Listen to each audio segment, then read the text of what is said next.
Good evening and welcome to Art City Comics After Dark. I am Adam AF, the light in the loafers version of Razor Fist, as they like to call me, or Street Jesus sometimes. Joining me tonight, we have the man Simon Sim Potier from the north. Hey everyone. Hey, we also have Not Joe Fuago. I have no idea what's going on right now. Neither do I, but here we are anyway. We've also got Mike Murphy. Hello. How is everybody? Doing well, very well. We have President Liam Gray. Thank you for your vote. You're welcome. I'll vote for you again in this coming election as well.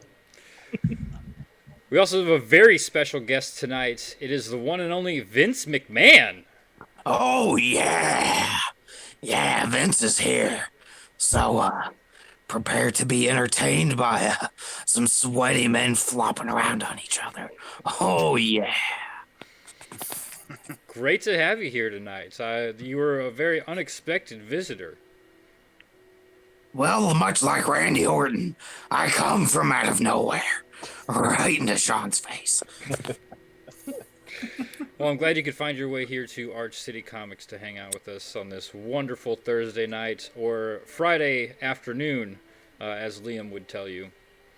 That's right. You're in the future, over in the land down under. How is the future, Liam?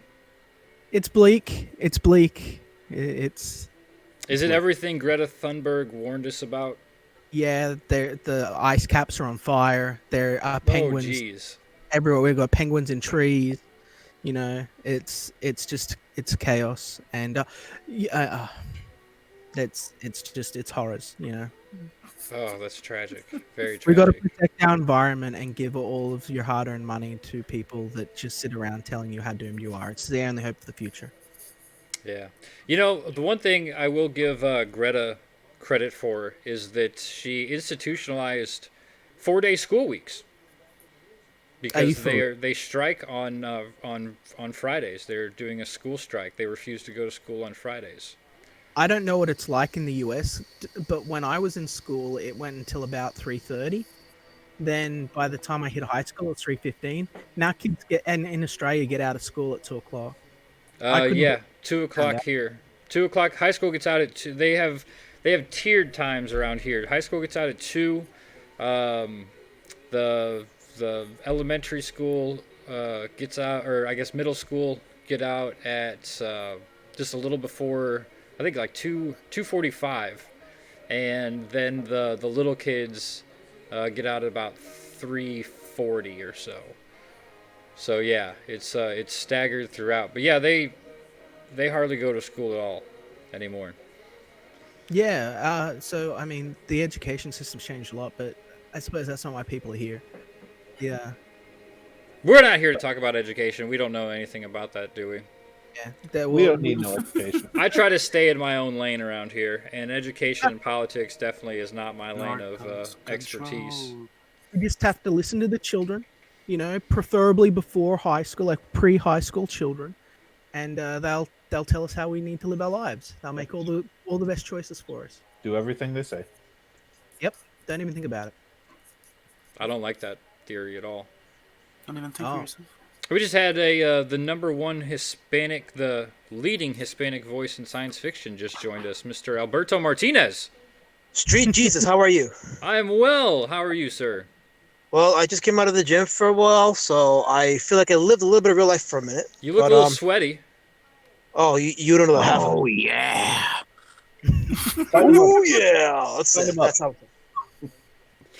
But I don't know. Yesterday was some kind of craziness all over like Twitter and YouTube yesterday. So obviously I contributed to my own little bit of insanity. But how is everybody today? Are we kind of back to normal? Are we insane? What's the goal? Are we got boxing gloves on? Well, we have Vince McMahon here, so that should tell you where we're at on the insanity level. Yep. Killed almost the entire roster.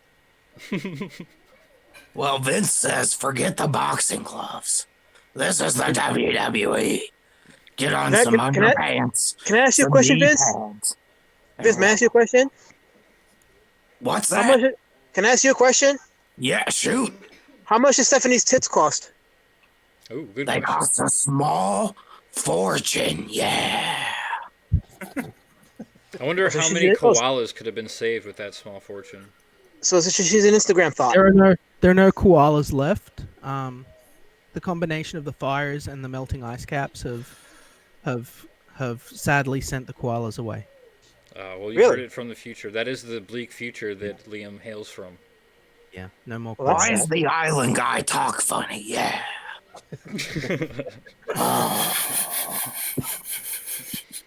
Take a That's second sad about the to koalas. hail the chat. We have Z Rust, hail Aniki, Brian the Observer dropping links. Thank you, sir. Appreciate it as always. El Hold on a minute. Gargoyle, hail. I'm just getting this in. I'm just getting this in. Oh.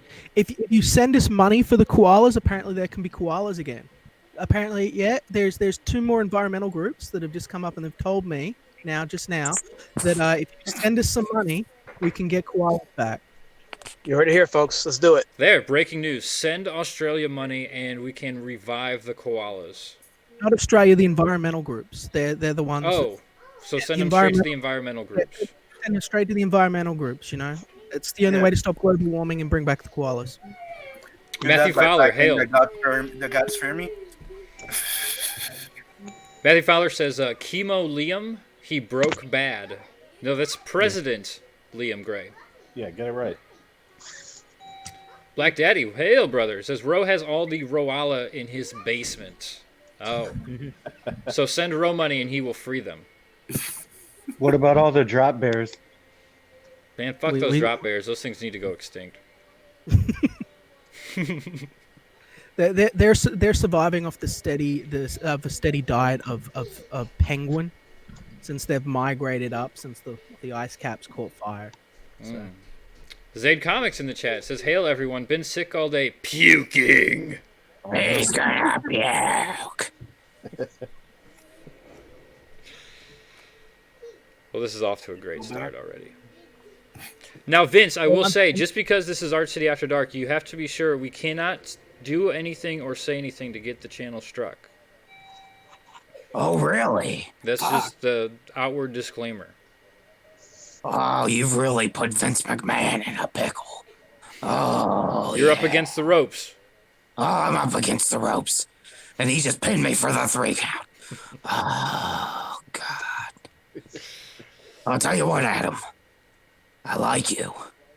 Well, thank You you. want to sign a contract with the WWE? We can talk about it. Get you out of the YouTubes. And WWE, you can say anything you want. You can say pee-pee, piss, poo, all the naughtiest words. Yeah. Mogwai? Yeah, What's a can we say Mogwai? How dare you say that? That's a curse word. This WWE's for kids. You can't say Mogwai. You're gonna get us kicked off a cable. Yeah. You can say pee-pee, but not Mogwai? That's right, because little kids think it's funny. Yeah. Our demographic's 34 to 48-year-old men. We only use the nicest words for kids. Yeah. Black Daddy asks, Kit, what about Methwin? Can you say Methwin? I can do some meth. Yeah. But not on air. Well, You're sounding more and more like Batman on meth. Oh, Batman. Oh, that Christian Bale. He's pretty. Oh, yeah. Batman on meth. Now there's a character I'd see. Didn't they do that? Didn't Grant Morrison do that in his Batman run? Or was it he was on heroin, wasn't he? Wait, Does what? anybody remember that? No. No? Grant Morrison's probably Batman enough, run, Will. what was it, Dr. Hurt, he knocked Batman out and then shot him up and threw him on the streets. And like Batman became a junkie for like 2 issues. That's what Nobody happened remembers. to Am I Adler. the only one who remembers that? I don't remember that variant costume. I don't remember Batman. No. That was when he became Batman of Zur-En-Ah, and it was purple and red and yellow. Well, I I just- remember all that. I didn't know it was because he got shot full of heroin. Yeah, I'm pretty sure it was either meth or heroin. I can't remember. Oh, awesome. Okay. Batman was tripping balls, yeah. He was tripping. He was Bat-Mike was following him around, and he was seeing all the ley lines of the city. He was tripping hard. Or was he seeing the world for what it really was for the first time in a very long time? I think so. I just had a thought.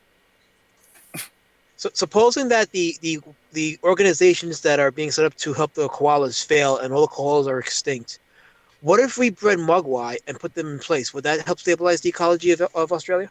No one would notice the difference. No, only if you're paying the environmental groups that are there to tell you that you're doomed. You know, like that's what matters. Yeah, and there'll be a freaking bummer when they eat after midnight. I think If I that's. I send think Murphy's onto something Hornswoggle here. over, will that help? You can have Hornswoggle, Australia. I don't They think it would can hurt mate and help anything. bring your population back up on the koalas, yeah. You know that we're not having babies, so the government pays people to have babies. What? Really? I thought that was a Japanese thing. Our population has been dropping since the end of the 90s because we're super feminist, and so the government will actually pay you to have babies, and they'll give you an advance of like $5,000, and a bunch of welfare mothers usually use it to get knocked up and buy new TVs. This is Australia. God bless. Wow. Yeah, So Sounds like a welfare. magical place. it's a wonderland, my friend. That's because half the babies will be eaten. But because of the dingoes, yeah, you'd just be sitting there and you're there at your kitchen window, standing there on the shelf as a dingo. Come in, maybe you'll have a baby in your mouth. Maybe you'll be coming to get a baby and on his way out. It's nature, man. It's nature. Well, It's wait nature. till the Mogwais start mating with the koalas. They'll all have chlamydia. Yeah, it'll be crazy. It'll I be like when wish the a tree monkeys dingo raped would have ate Bret Hart. Oh, yeah. like when the rats raped all the tree monkeys. Wow. Nature, huh? I need to rewatch Planet Earth, I think. Yeah, I missed some shit. Yeah. Cider Hype, Hail Brother, says it never rains in the bush, so Mogwai are safe to stay dry there. That's a good point. That's a bit of a myth. It rains all the time. In fact, we just got done with the floods. So Oh. yeah. Well, that's it's- because the ice caps are on fire, though. yeah. Well, that's true. Right. The ice caps are just burning away. Send money to the environmental groups to tell you. Diller Draws in the chat. Hail. He says, meth is fantastic. I cannot recommend it enough. I cannot. Oh, yeah. I have to say that I cannot. I do not recommend meth as a disclaimer to all my Arch City villains. I do not endorse the use of meth of any kind, especially meth win. Listen to Street Jesus. He looks out for all of you. I do. I do. Dark Gift Please- Comics Presents is in the chat too. What's up, peeps? Hail Anthony. What's up? Don't dox his name. Damn it, dude. I'm sorry.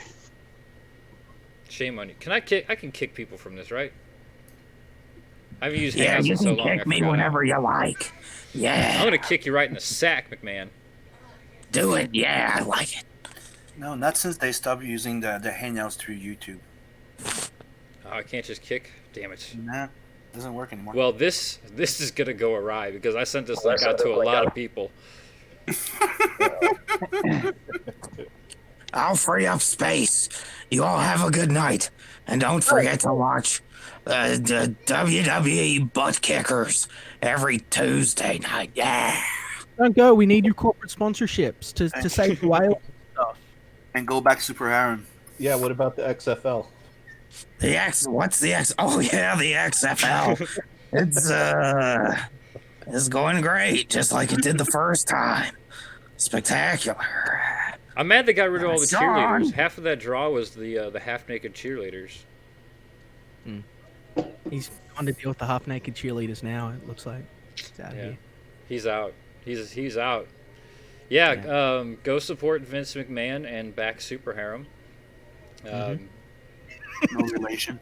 Yeah, no real relation. Just I know Vince. Yeah, that was Vince is a big unrelated fan. promo right there. He's a big fan. He's a big Joe Ball fan, so Yeah.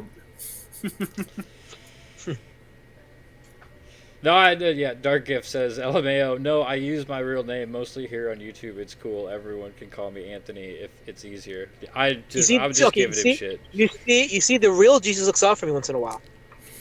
Once in a while. I am just trying to keep everybody safe. Yeah. Okay, but see, I am the leading Hispanic voice in science fiction, so I inherited some of the worst parts of the current usurper, but I'm open for correction. That is how I will become the leading Hispanic voice, by listening to the fans and honoring and respecting. And I hope you make better books than the last guy. Well, if my current editor is on top of it, that's the plan. Good. Good. That It's not going to bar's be so too low you hard. could trip on it. Oh, hey, Cider. Hey, Well, hi. Hail Cider. Hail. Snyder. Welcome to this side. Welcome to Hi. the Villains Club. Oh yeah. This is the first meeting of the Arch City Villains. You're on my big screen, so like your face is almost like 42 inches tall. It's like That's Jesus terrible. is looking me right in the face. You He's should- observing your every I move. do not recommend that. I can see a Lazamat's DNA strands. That's how close up he is. That's how I should do. I should run my second screen with my 50-inch and just Yep. just go Yeah, dude. balls to the wall. That's what I have up here, man. That's good. Hey, we got Passion for Drawings in the chat as well. He says, "Hail White Antonio and Vince and everyone else." Hey, Passion. Who's White Antonio? Am I? Am I White Antonio? Why isn't he jumping in? Oh, I guess Liam's White Antonio. Oh, nice. Cool. I like Antonio. I'll be White Antonio. You need to. I will have with all of the pretty ladies. I feel like you need more mouth breathing. just more like.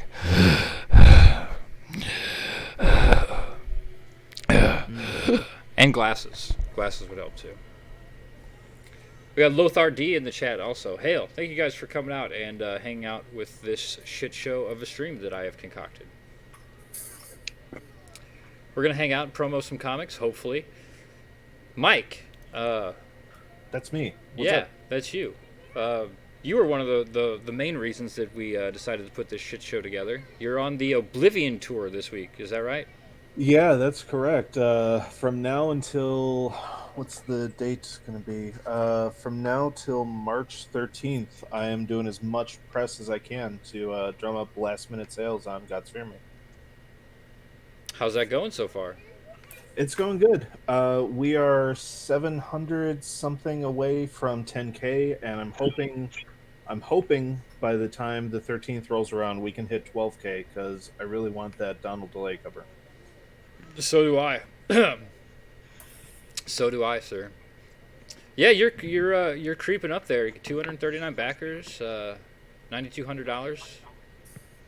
Yeah, like we kind of hit a lull in February because I went into fulfilling on Samurai and been dealing with some medical stuff. But yeah, like we're ramping stuff back up, and I'm gonna be out there as much as I can. Nice. I feel like you should just blame Cecil for that, for kind of coming in and grabbing everyone's cash, as it were. Yeah, that's true. Hey, I mean, he said he was going to do it, and I encouraged it. So Well, he did Is it. this the last day on cash grab, or is that tomorrow? I think it was today. I'm gonna have to go back it. I feel like it's the first 30 though. yeah. And I would assume he's going to extend it for another 30. I mean, what kind of grift would it be if you didn't When go for asked 60? if he would or would not, he said yes. Okay. Cool. Well, I've time that I can push that out then. Yeah, because I need to get I need the 3-pack in my life. I want to dump.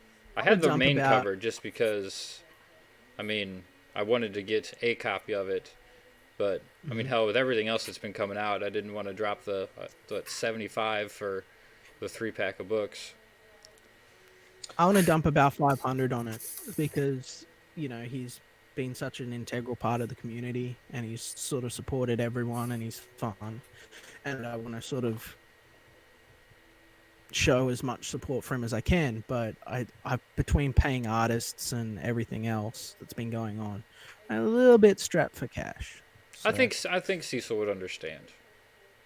if I when I get paid, when I get my next royalties through, I should be able to cover it without much of an issue. But if Nice. I've got another 3 days, then that would be fantastic. Yeah, Otherwise, I'm gonna. Mikey Woods in the chat. Hail, brother. Says he is extending it, and it is ending tonight. Wow. Okay. We also have Theron Gale. Hail. Um, she says that looks really good. I assume she is speaking of The Gods Fear Me. Yes, it does look really good, doesn't it? Go back. Well, thank The you. Gods Fear Me. Did I put the link in the description or did I fail on that? Let's see. I think I started setting the whole stream up, and yep, I definitely did not. Yeah. We can fix that though. We can fix that right here. First of all, we'll just go ahead and we'll drop it right into the chat for everyone to see firsthand.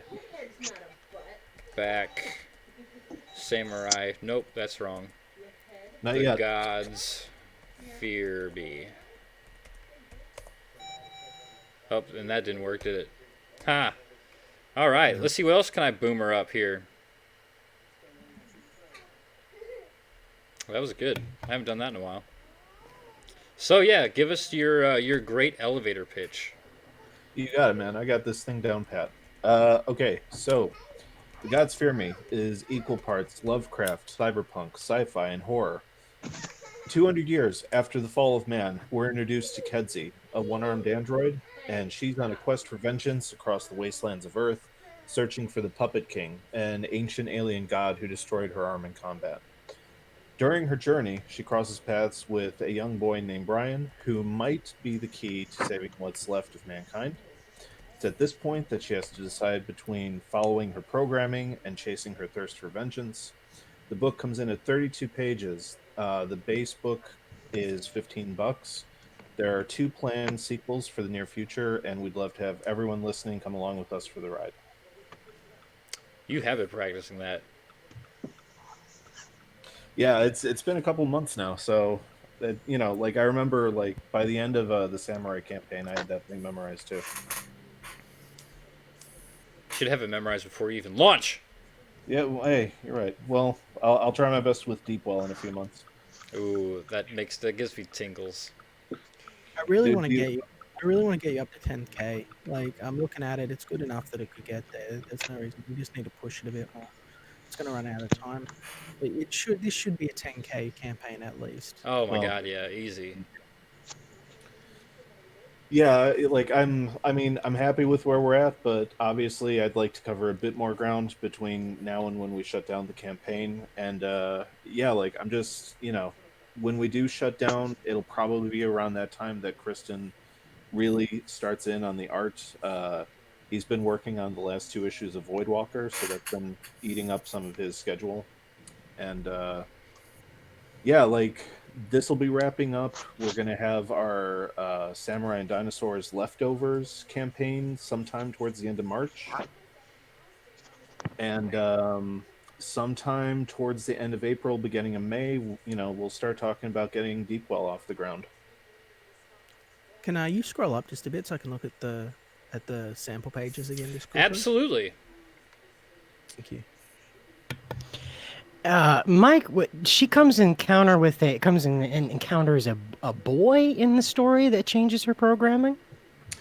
Not so much changes her programming. It's the programming has already been altered, and the question is, why is it altering? And I mean, her, the point of alteration comes when she's in conflict with the Puppet King, and from that point forward, she does have this, quest for vengeance. But when she comes into contact with Brian, all of that is supposed to cease, and she is just supposed to focus on keeping him alive because, what little is left of humanity is supposed to be in deep cryostasis. So the question is, why is he awake, and why is he not going stark raving mad from the presence of the old ones? Mm-hmm.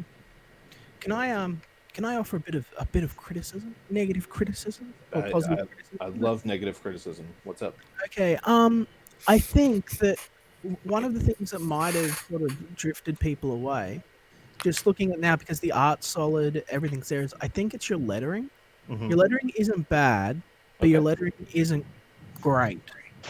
Like your sound effects that you've drawn in, they look good, they look solid, Hmm. but just your bubbles and your text in the bubbles look a little bit amateurish. Okay. Um, I'm not saying this to be nasty or anything like that. Like it doesn't look bad, but I think that it could look a little bit better. Sure. So on the next campaign, I would strongly recommend like grabbing someone like Eric or someone else that's got a bit of experience lettering if you can afford it, or just yourself spending like a week or so polishing up on it, because it just I think that that's what might have sort of given people the impression that this wasn't like a premier campaign, because the art's good enough. Like the art's really solid.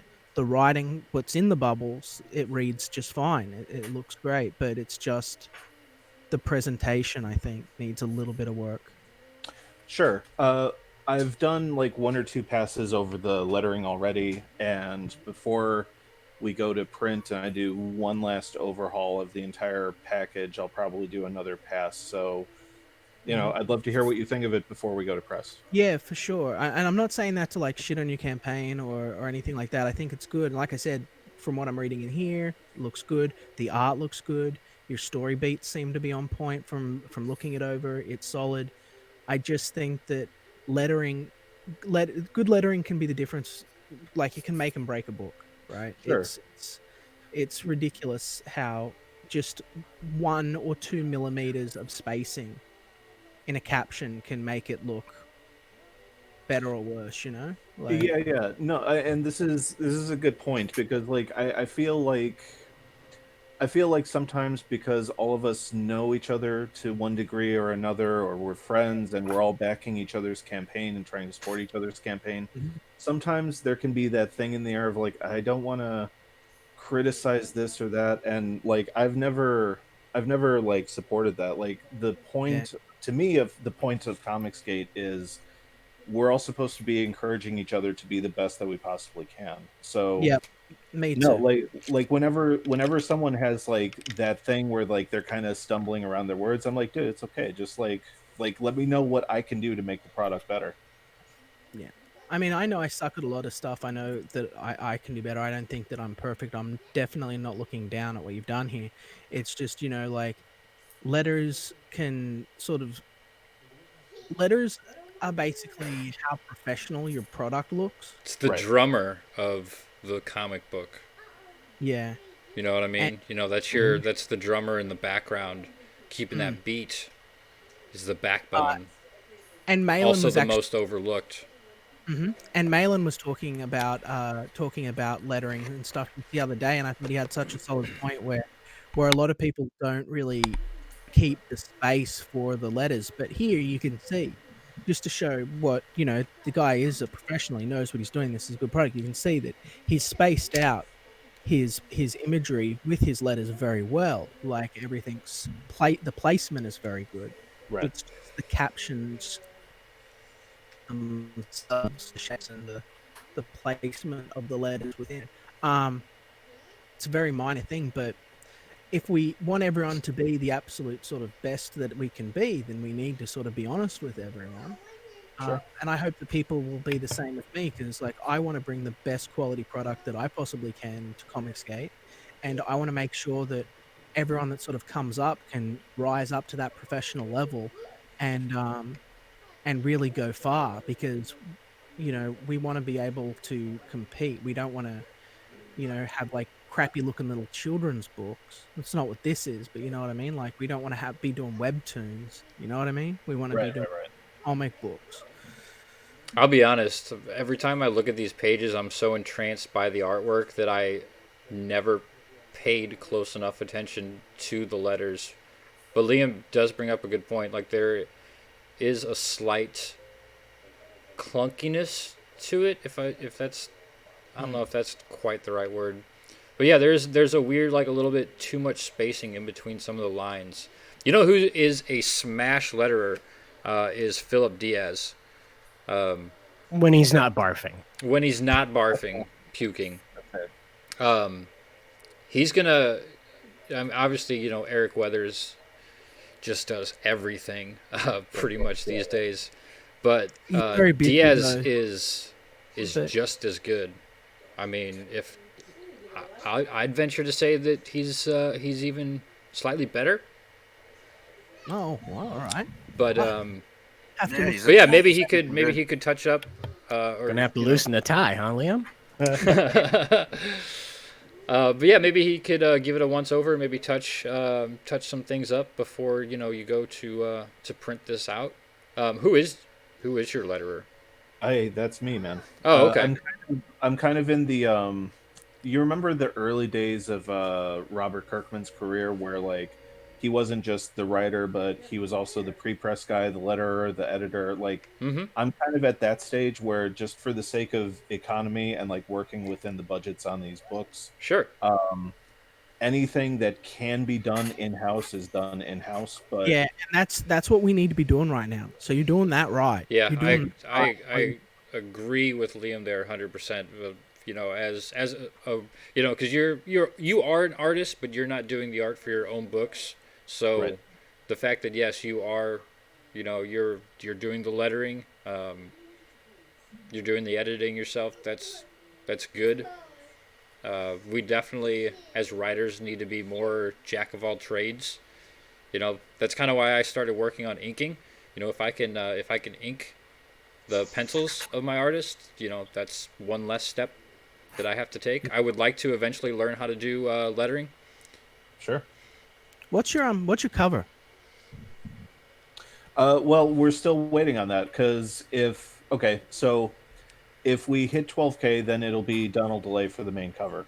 Mhm. If we don't hit 12K, right now, like me and Kristen, and I think I've brought this up to Simon, not to put him on the spot right now. The like, I really like Simon's pinup that he did, and I'm torn. I kind of just want to use it for the cover because I really like it. It will Yeah, be my pleasure, bro. it's solid. It is solid looking at that there. Yeah, no, because I was just thinking like I can when I thought of Samurai and Dinosaurs, like I was like I have the cover like straight into my brain, right? Right, right. I know that. But I was sitting here just thinking God fear me, and I was like, I don't know the cover image for this book. Like, Yeah, it's been an interesting road, and like I know, I think it was Billy Tucci. Like he said the same thing. Like so, basically, the scenario that I was in heading into the Gods Fear Me was I had enough of a budget to pay Kristen to do 3 pages or 2 pages and a cover. mhm. And my gamble was, well, I want to show as much of the story and prelude to everything going down as possible because those are more images that I can use throughout the campaign to build up interest. I would have agreed with you 6 months ago, and now I think that you've made a mistake. I think Yeah, that I I think the cover is absolutely the more important. I think that if you do get Delay, like get him to do this awesome Puppet King cover, and it will look fucking epic, yeah, right? yeah. Like because your Puppet King design is strong, Hmm. looks good. Um, that's sort of intriguing. Even the title Puppet King is like that's marketable, right? Thank That's you. powerful. And God's Fear Me is a solid title. Your logo's solid. Getting a good logo is very hard. Mhm. Very, very, very hard. And finding someone that can do it well is hard. But like letters, it can be the difference between your product looking like you're someone that's like Dark Horse or Marvel, and someone who's just like, I make comics because I love them. And Right. we Yeah, really need to pay that's not, oh, that looks wonderful. That looks great. for sure, man. Like I completely agree, and that's why with Deepwell, the artist that we're going to be going with, I'm paying for a cover and a couple interior pages. From now on, like all of our campaigns are going to have covers. Yeah. I think that we need like that nice big hero shot, you know? Yeah, That yeah, nice like this is what we're selling, this is what this is what our book is. So that like that's pretty much the first thing someone sees when they scroll on your campaign almost. You know what I mean? So it's like they right. know that's what you can Well, it sort of is the advertise. it is the first thing that we see when we walk into a comic shop. We're walking down the aisle looking at the covers on the wall. This is very true. But Weird question. Does Yep. Hangouts window share audio from like YouTube videos that's not No. copyrighted? No. Nope. No. Well, that's screwy. Mm-hmm. Yeah, I tried doing that the other day, and Tim's like, "Hey, that doesn't work," and I was like, "Oh, that's right." If you're using OBS and you have that second window that you can open during your stream, you know what I mean, Mhm. like the second feed, you could Yeah. do it to open it through there, bro. But it's the Yeah. only way you can do it. Yeah. That's Yeah. that next level shit. Mm-hmm. Right. I'm not that advanced yet. You're showing that Preston Acevedo alt cover right now, right? Yeah. What do you think, That's Frogger? What do that's you so think? What do you- beautiful.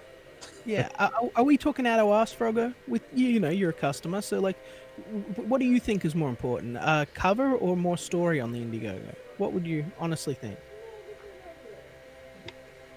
It's sort of like a toss up. You get that sort of like mail-in thing, like he says. There's a lot of people that click on it and they lose interest quickly if you don't catch them right away, especially if it's like heavy text.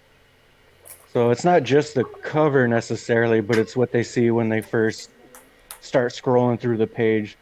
So if you're going to show them like a beautiful cover, like this Preston Acevedo one is, I backed it. I got both covers, that and the alt cover. Absolutely had to get this Acevedo cover. Yeah, me too. I couldn't let this pass up. And this is Yeah, just the but I, sketch. Like this, I'd like even if this is the final product, like no colors, just the pencils. I'd buy this. oh yeah, I'd still love it. yeah, and that's a good point too. So a couple of people were asking me like, well, what's the work in progress mean? So at first I wasn't sure if he was going to ink this, if I was going to find an inker for it, if I was going to color it, have someone else color it. Uh, Preston wants it left just pencils, so that's how the cover is going to I be. think that's a good call. I agree. I think that's a good call because I mean, just the sheer detail and it's gorgeous, man. It's just absolutely stunning. Yeah, and be it we go with the sim piece for the main cover or the Donald piece, like I think it's going to complement the main cover perfectly. Here we got yeah, that sorry, real quick here. We got Ryan Miller Art in the chat. Hail, brother. He says, I want to see a cover and at least 5 sequential pages, but sequentials are the most important for me. Yeah, me too. I've heard that also. Yeah. Thank you, Ryan. I appreciate your feedback. Zaid Comics asked, when is God's Fear Me closing? It is going to be closing March 13th, and we're hoping that we can look at fulfillment by late June, early July. Nice. Very good. Very good. What are your plans for the project in the future after the campaign's closed? So, okay, I like if I had my way, I would just jump right into book 2, but Mhm. Kristen's an in-demand artist. Like he's almost done with Voidwalker, and then there's some other stuff that he's gonna have to do, I think, after God Fear Me. So I would like to say that come October we're gonna be launching the second one, but it might have to get pushed off till like next February. And you're planning on continued releases through Indiegogo following the same model that you're currently using? Oh yeah, yeah. Our model here at Chibi Comics is going to be 2 to 3 projects a year, and for the foreseeable future, until we start building up like kind of a war chest where we can pay our artists more upfront before the campaign launches. The books are going to be 32 pages each, so that after 3 volumes, we can put together one nice trade paperback that comes in at 96 pages. Nice. Is there a reason that you opted for the 30-page rather than the sort of 24, like a standard, floppy? Yeah, yeah. I've said this before. I don't think the standard like 22-page model is that viable when it comes to a book that only comes out like once or maybe twice a year.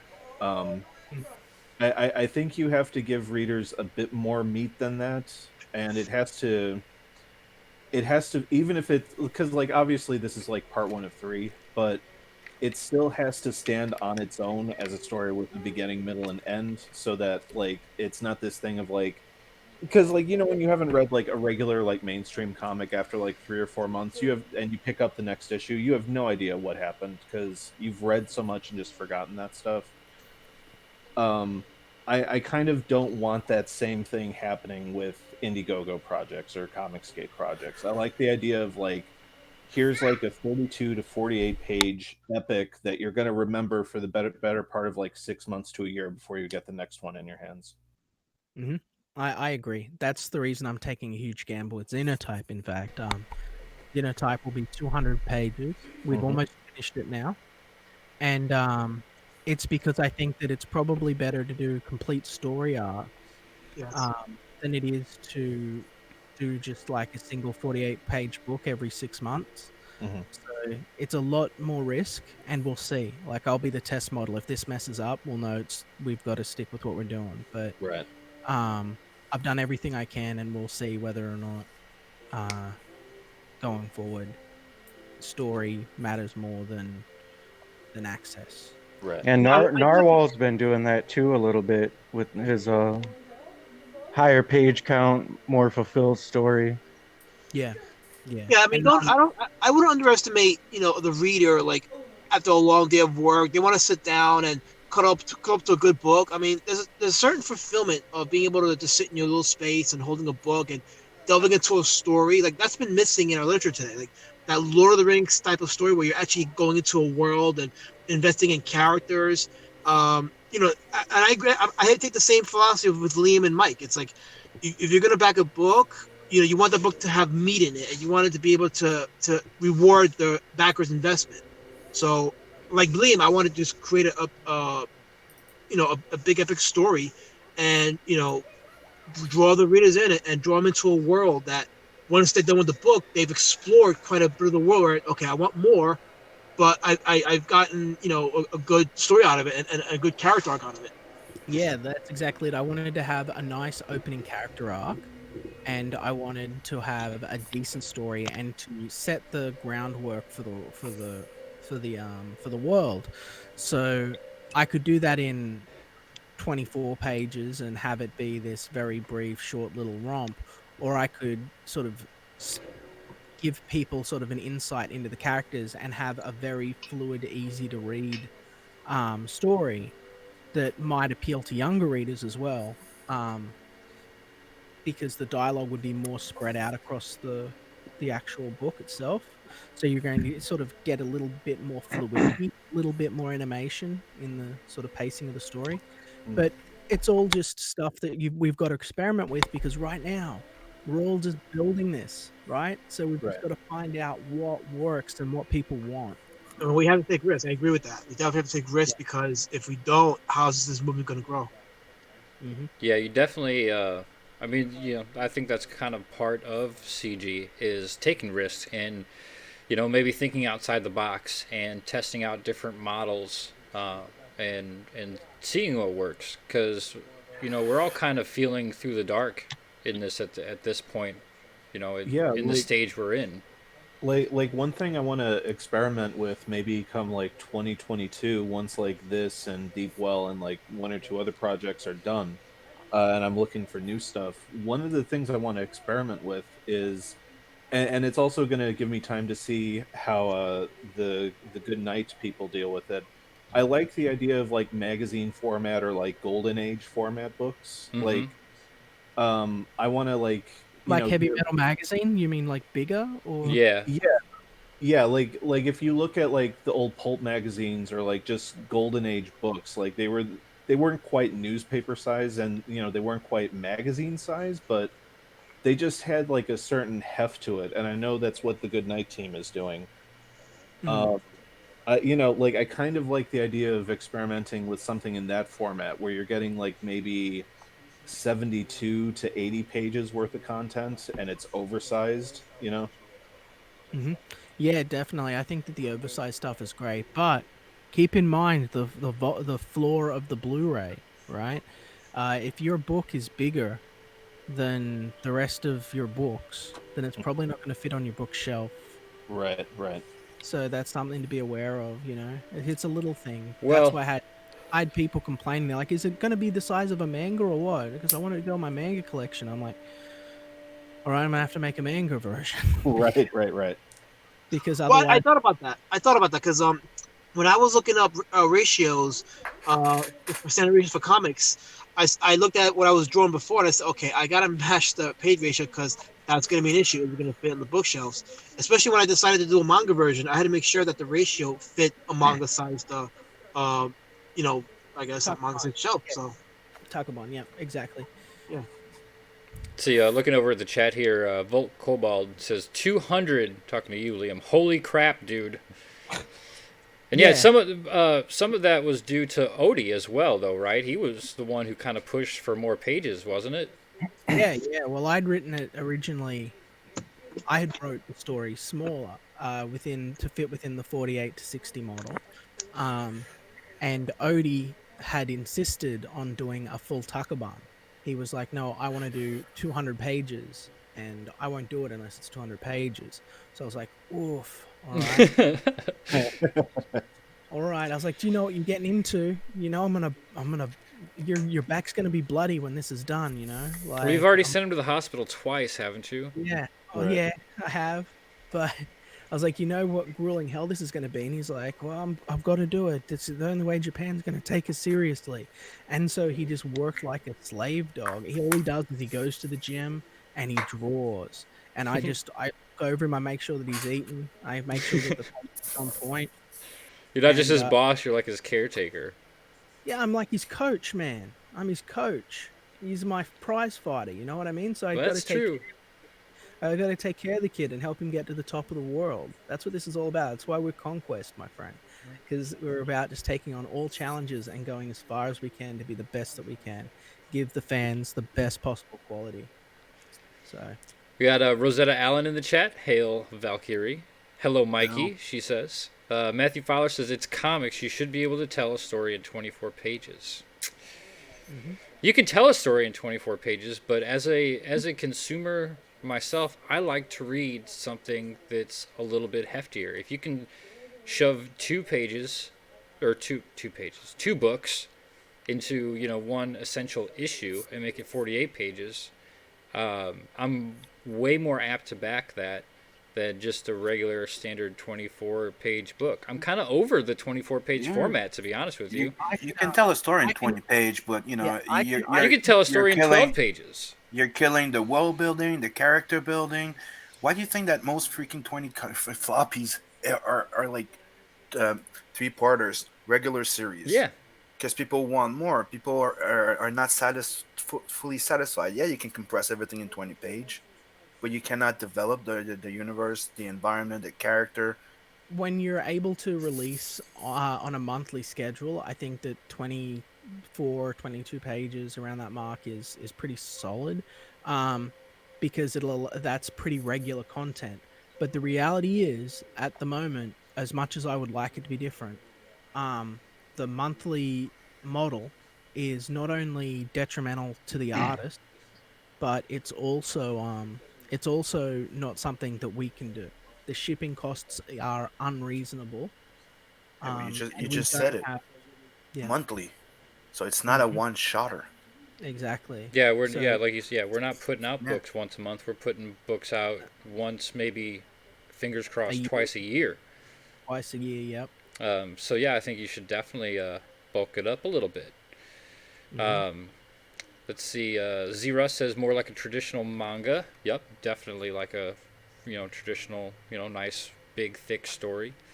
Hmm. Matthew Fowler says Goodnight is being localized in Japan. Crystal is killing it. I did not know that. That is awesome to hear. I'm gonna have to talk to Crystal because we had problems with our translators. So if she's got good translators, that would be very good for me. Ah, yes. Hit her up. I'm sure she would be willing to talk to you. She's Crystal's the best. I love her. Yeah, she's a sweetheart. I've liked her for ages, but She's awesome. this is really good that it's. Zerus says the posters on larger books in this global phenomenon is a massive hurdle. Yeah, It's true. it is a hurdle, but you know, And that's a big issue to fix Like at like this juncture. like here's a great example of what I'm talking about. Like, does anyone here like read Criminal? The Ed Brubaker, Yeah. haven't I mean I've read a bunch of them. I'm not like up to date with the most recent Okay. series. Okay. Well, when they moved over to Image, maybe like 6 or 7 years ago now, besides like putting out new editions of all the trades, one of the things they did to celebrate was they put out like two magazine format one shots. I do remember that. Oh, and they're great, man. Like one was like a Conan esque fantasy epic, and the other one was like a '70s kung fu like Iron Fist thing. Uh, and like they just sure they don't fit on the shelf right. Like getting bags and boards for them was like a pain in the ass, but just like the presentation made it feel different and unique than just like another one shot criminal single issue comic. Yeah. I mean, to be honest, I mean, no, not most of, all of my CG books are not in a long box. They are on my shelf as it is. Hmm. They have their own spot. They're not put away with my Image or DC or Marvel books. They're all on a shelf, all in their own little section.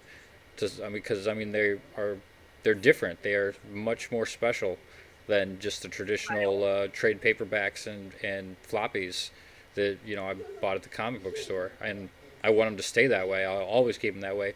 So, Yeah. the Good Night, like you said, coming in that Golden Age magazine size format doesn't bother me at all because it's not going into a long box anyway. Right. John Mayall and Kyle Ritter both have the right idea, in my opinion, but I'm a weirdo. But how cool is it? Like, especially Kyle Ritter's Spirit cover collection. Do you guys remember that? Mm-hmm. Where there's 6 books and they all sort of go together like a set. You can just stick them in a sleeve and slap them on your wall, or stick them in a frame and slap them on your wall, and it looks like a mural almost. Yeah. Like Yeah, a lot of manga does that. yeah, Mm-hmm. it's really cool. I like it a lot. Can I test something really quick? It's not going to get your channel taken down, I promise. Oh Lord, I guess Is this coming through? I can hear it. Yeah. Okay, hold on just a second. Okay. Is it royalty free? Yes. Yes, it is. Well, as long as he And plays so a it very, is. very short clip, it doesn't matter.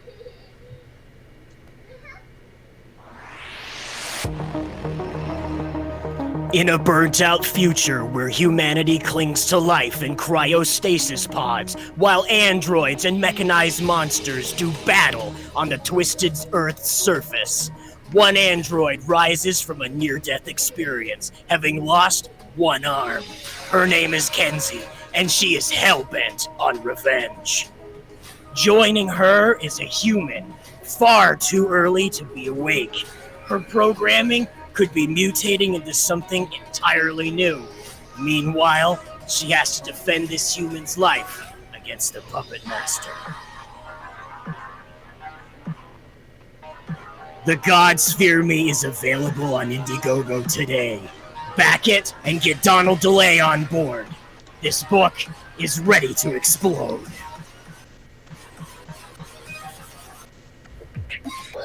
Yeah, there you go. Well, I should fucking hire you to do shit. You're so good at the That's a light bulb YouTube. in my head right there. Yeah. Yeah, I'm you're so hoping good. that- That was such a strong pitch. That was That great. was Did you just awesome. read that off The the? hype train. Yeah. Did you just read that off the Indiegogo? No, I just listened to what Mike had to say about it and looked at the pictures. Well, fucking, you did good, dude. That was a very. I hope good I didn't pitch. destroy your plot, man. No, man. I was saying I'm clipping that, and that's going on the campaign. Yeah, Just- that's really good. Like seriously, Sadie, you should be proud of yourself. You just keep amazing me with all the YouTube stuff you're doing. Like I didn't know you were that good. Aw. you're getting I'm love blushing from now. the chat too. Ryan Miller Art says, "Whoa, not bad." Matthew Fowler's nice. Walt Cobalt, Yeah, nice powerful. first run. Cider or Ryan Magus, Hill brother says Cider that ruled. Go Hail Cider. Arch City, hail Yeah. Ryan Magus. Yeah. Okay, well, so Get your, yeah. get your shit together and start doing it. Yeah, right? I'm gonna have Yeah. to talk to you about Deepwell. Okay. He Sounds already pretty is. deep. He has the hype train. Yeah, definitely, hype train, definitely. Hey Looking Liam, forward to it. your colorist is in the chat. Spartan Scotsman. Hail friends. Hail Spartan. Color my Damn. book. Stop watching YouTube and go to work. The You doing? koalas need you, brother. Yeah, with the ice caps are on fire. The book isn't colored. What are you The doing barbed being wire here, being happy? You know? Oh You God, think I just not because I'm not, happy. you think I'm just because I'm not there hassling you to work that you can just do whatever you want? We shared. We actually shared some of his work on Jumpstart Tuesday night. Did you know that, Liam? No, I didn't. Well, I wish I had known. I would have. No. Let's see. I still. Let me. Yeah, it was the death scene of your character. Let's see here. Spoiler? Shut up, Sim. He's a great dude, and he's so skilled at what he does. Like I got lots of love for. I don't envy him at all. He's got the toughest boss in Comicsgate right now. Yeah, well, I mean, it's true. I'll break his hands next. I'll just get him working until he's just got bloody nubs, like just paintbrushes sticking between his nubs. He probably won't mind if he ends up with the same body as Odie, though.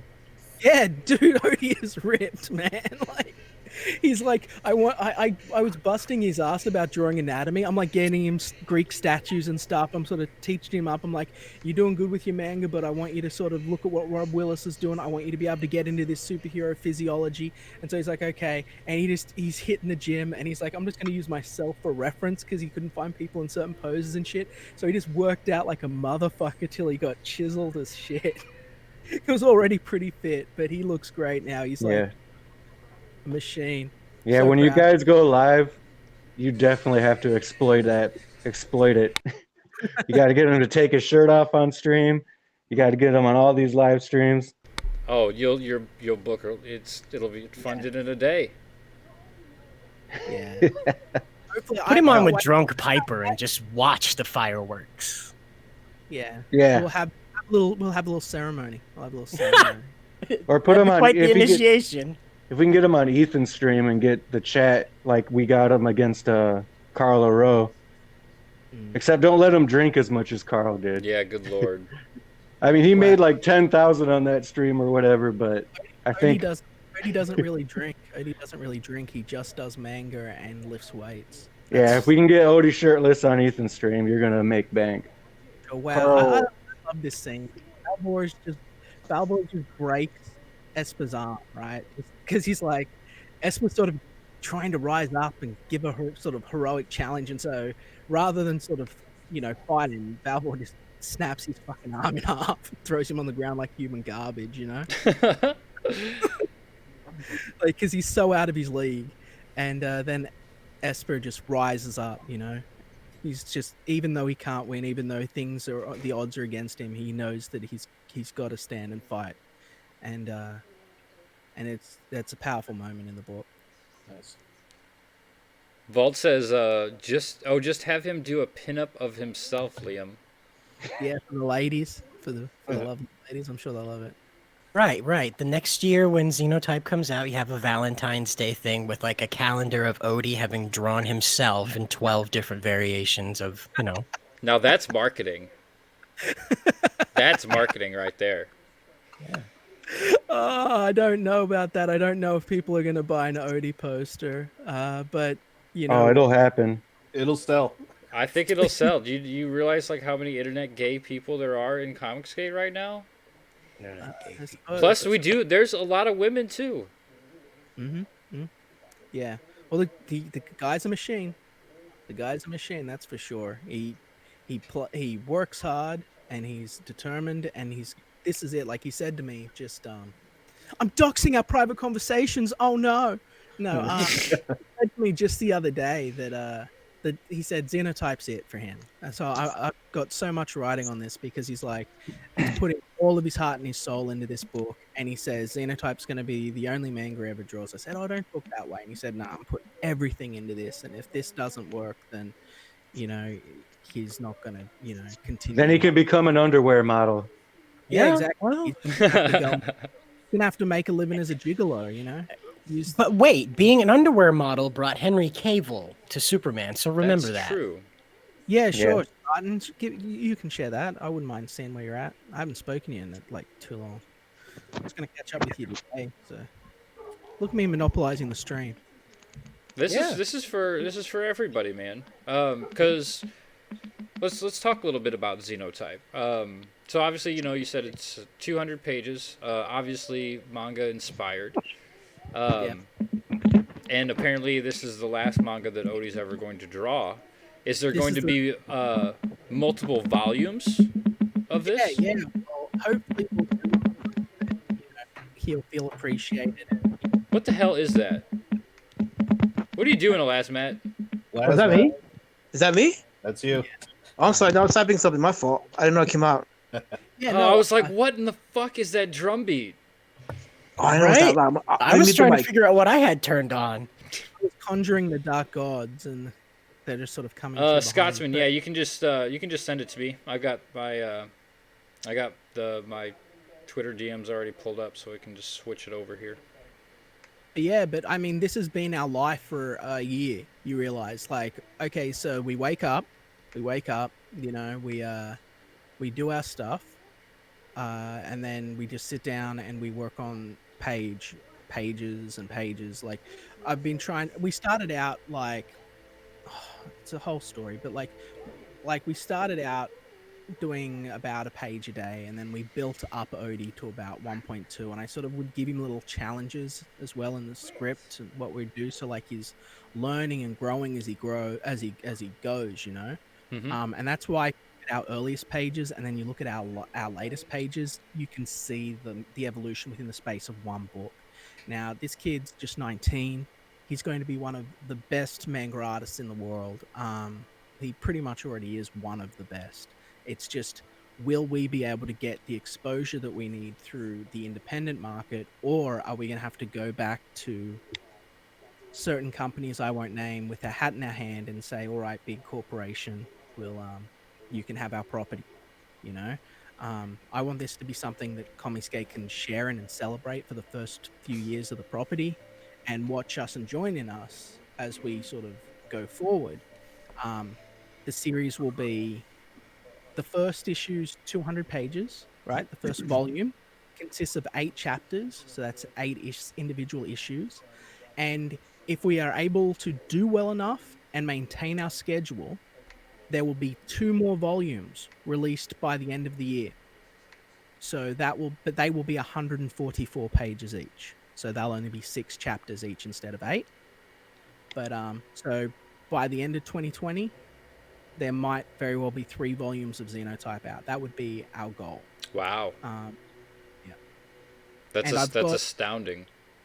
It's been a tremendous amount of work. Like when I say, oh, we wake up and we work, like you see me make stupid typos on social media. It's because my brain is fried from just waking up and working, and I just tweet, I just trumpet. There we go. I don't care. People don't know what it says. It's like, Well, I And think you a are- lot more people than you realize are watching what you're doing. I mean, we've seen what Kyung Lee did with his comic, and that was like kind of one of the first real like manga crossover like CG kind of books. I mean, even though he's kind of like on the fence, he's quiet, he stays out of the drama, and I'm glad he does. But Yeah. he did really good with that. Oh my God, it's so beautiful. You know how beautiful it is. I watched your video. But then I you look love- at like what Tug has done also with bringing in the manga and the anime audience, and we got also Yellow Flash, who's got rumors of his book coming in. And I think a lot of this stuff is building up to some excitement, and everyone's excited for your book. Oh my God, dude, Odie. yeah. Yeah, I'm so this is going to be awesome. This is going to be groundbreaking. I'm so excited for it because like Ethan talks about his old Harris Comics days, right? He's like, I was 19, I was just starting out. And I'm just thinking like Odie's 19, he's just starting out, like Esper's his cyber frog, you know what I mean? Except it gets to be a part of Comicsgate. And so imagine, like, look at how good Ethan Van Sciver is right now, okay? And look at how good Ethan Van Sciver was when he was 19. Now look at how good Odie is right now. And imagine what Odie's going to be like In 25 when he's years. Ethan, Yeah. Yep. right? Imagine what he could be. But for him to be able to achieve those dreams, he needs the backing and support of the community and people that are interested in our product. And he needs me to be top tier writer guy, you know? And that's what we're trying to do. Like, we're trying to make sure this is maximum quality, hard work, motivational every day, like locker room, pump ourselves up. Let's do this every day, right?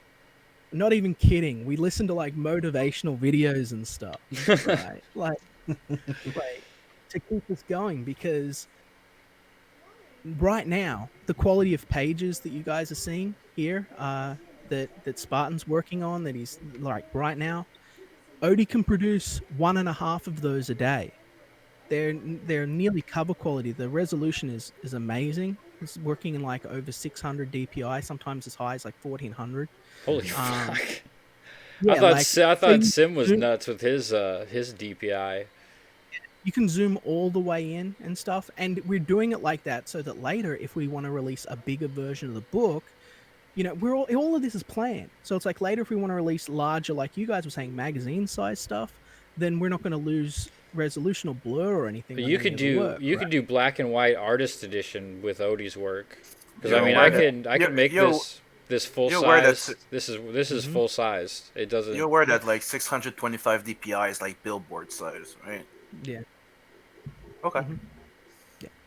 But we talked to, well, I talked to printers of a certain very popular black and white book in Canada, and they told me that to have truly really crisp black and white art, you want to work at about 1/400. So I thought, okay, fair enough. Oh yeah. Then this Which is one? like a high grade printer, so I'm gonna trust. Which what they magazine? said. I shouldn't say because that will sort of give away some things. I'll tell you off the air later. Okay. But yeah, so that's what we're doing. But really, it just 300 is all you really need for 300 is all you really need for color and stuff. You know. Six. color I book. would say 6. You got to go 600. 600 gives 600, you one of the best resolutions, and it's just so crisp. You can zoom like we're zooming in on this here, and it's sharp and just beautiful, and it helps with coloring because if you can zoom in that close and get a crisp line, you can color with that, Yeah, for just as sure. crisp of a line. For sure. This is some beautiful stuff here. Scotsman's knocking it out of the park. I said when you were shopping for an artist, I was like, man, I don't envy whoever decides to take on this job because Odie's line work is insane. I mean, It's hard because like his shading is so intense. Oh wow, look at those eyes. The his shading is so intense that like Scotsman was like, how the fuck do I color this? You know what I mean? Like he had to sit there and like figure out how he could color the pages because it wasn't like a standard thing. You know what I mean? So sort of came Hey, up with Z-Rest said, is Odie going to offer any original physical art for this project? Okay, that's something I'm very disappointed about, but that's there you go. Here, Any Comicscape. This is the schism that you can use to have Odie and I fight. Odie doesn't really like traditional art. He's done it. He's done it. He's been in galleries and stuff, but he prefers to work in a digital medium. So I'm actually only going to be offering like 10 pieces of original art. And they will be custom made pieces of art, probably of a character that from, like maybe Esper or something else, that Odie will draw and sign and individually send to people, but there will only be 10 because the dude is a uber perfectionist, like how artists are. And so you could just do some sketches or head sketches or something like that. And he's like, no, if people are going to give me money, I'm going to do. Like he goes 110% on everything. Guy's a legend. But there will be an opportunity for high-end backers. Yes, but there will only be 10. There'll only be 10 because that'll take more than a week for him to finish because you'll spend a lot of time on each one. And I mean, after that just that drives up the value of them, man. I mean, it's really will. all that does. And Yeah. also, the be stuff that is signed unless we do really, really well and I can make enough to fly him over, which is unlikely. But if we do, none of the books will be signed, but those pieces of art will be, and there will only be 10. They will be numbered, and they will be some of the only physical art that Odie produces throughout his career because he doesn't like doing it. He's very good at it, but he prefers the digital medium. So just that's what's going on with that. Zero says, "Sweet damn, that's gonna go fast, brother." Fowler says, "I'll get that tier for sure." Wow. Well, thank you, Fowler. I hope you really enjoy your piece. Throw it in a frame and take care of it. You know. Vault's kind of there. So he says, "10 is fine, dude. Keep the rarity." Mm-hmm. Yeah.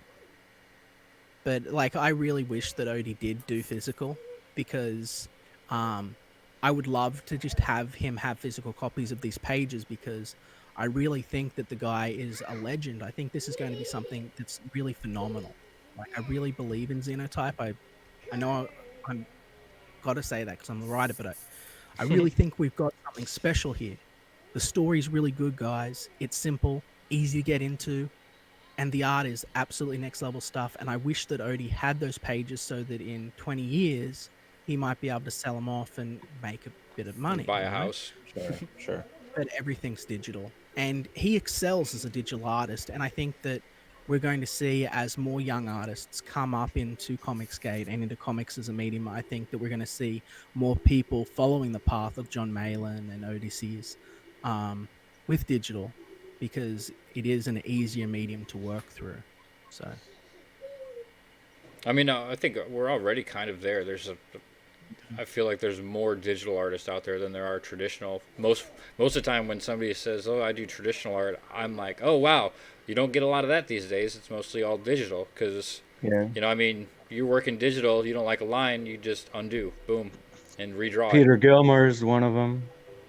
Yeah, and I mean, he does, and he's starting to do some digital work too. And there's a huge difference between his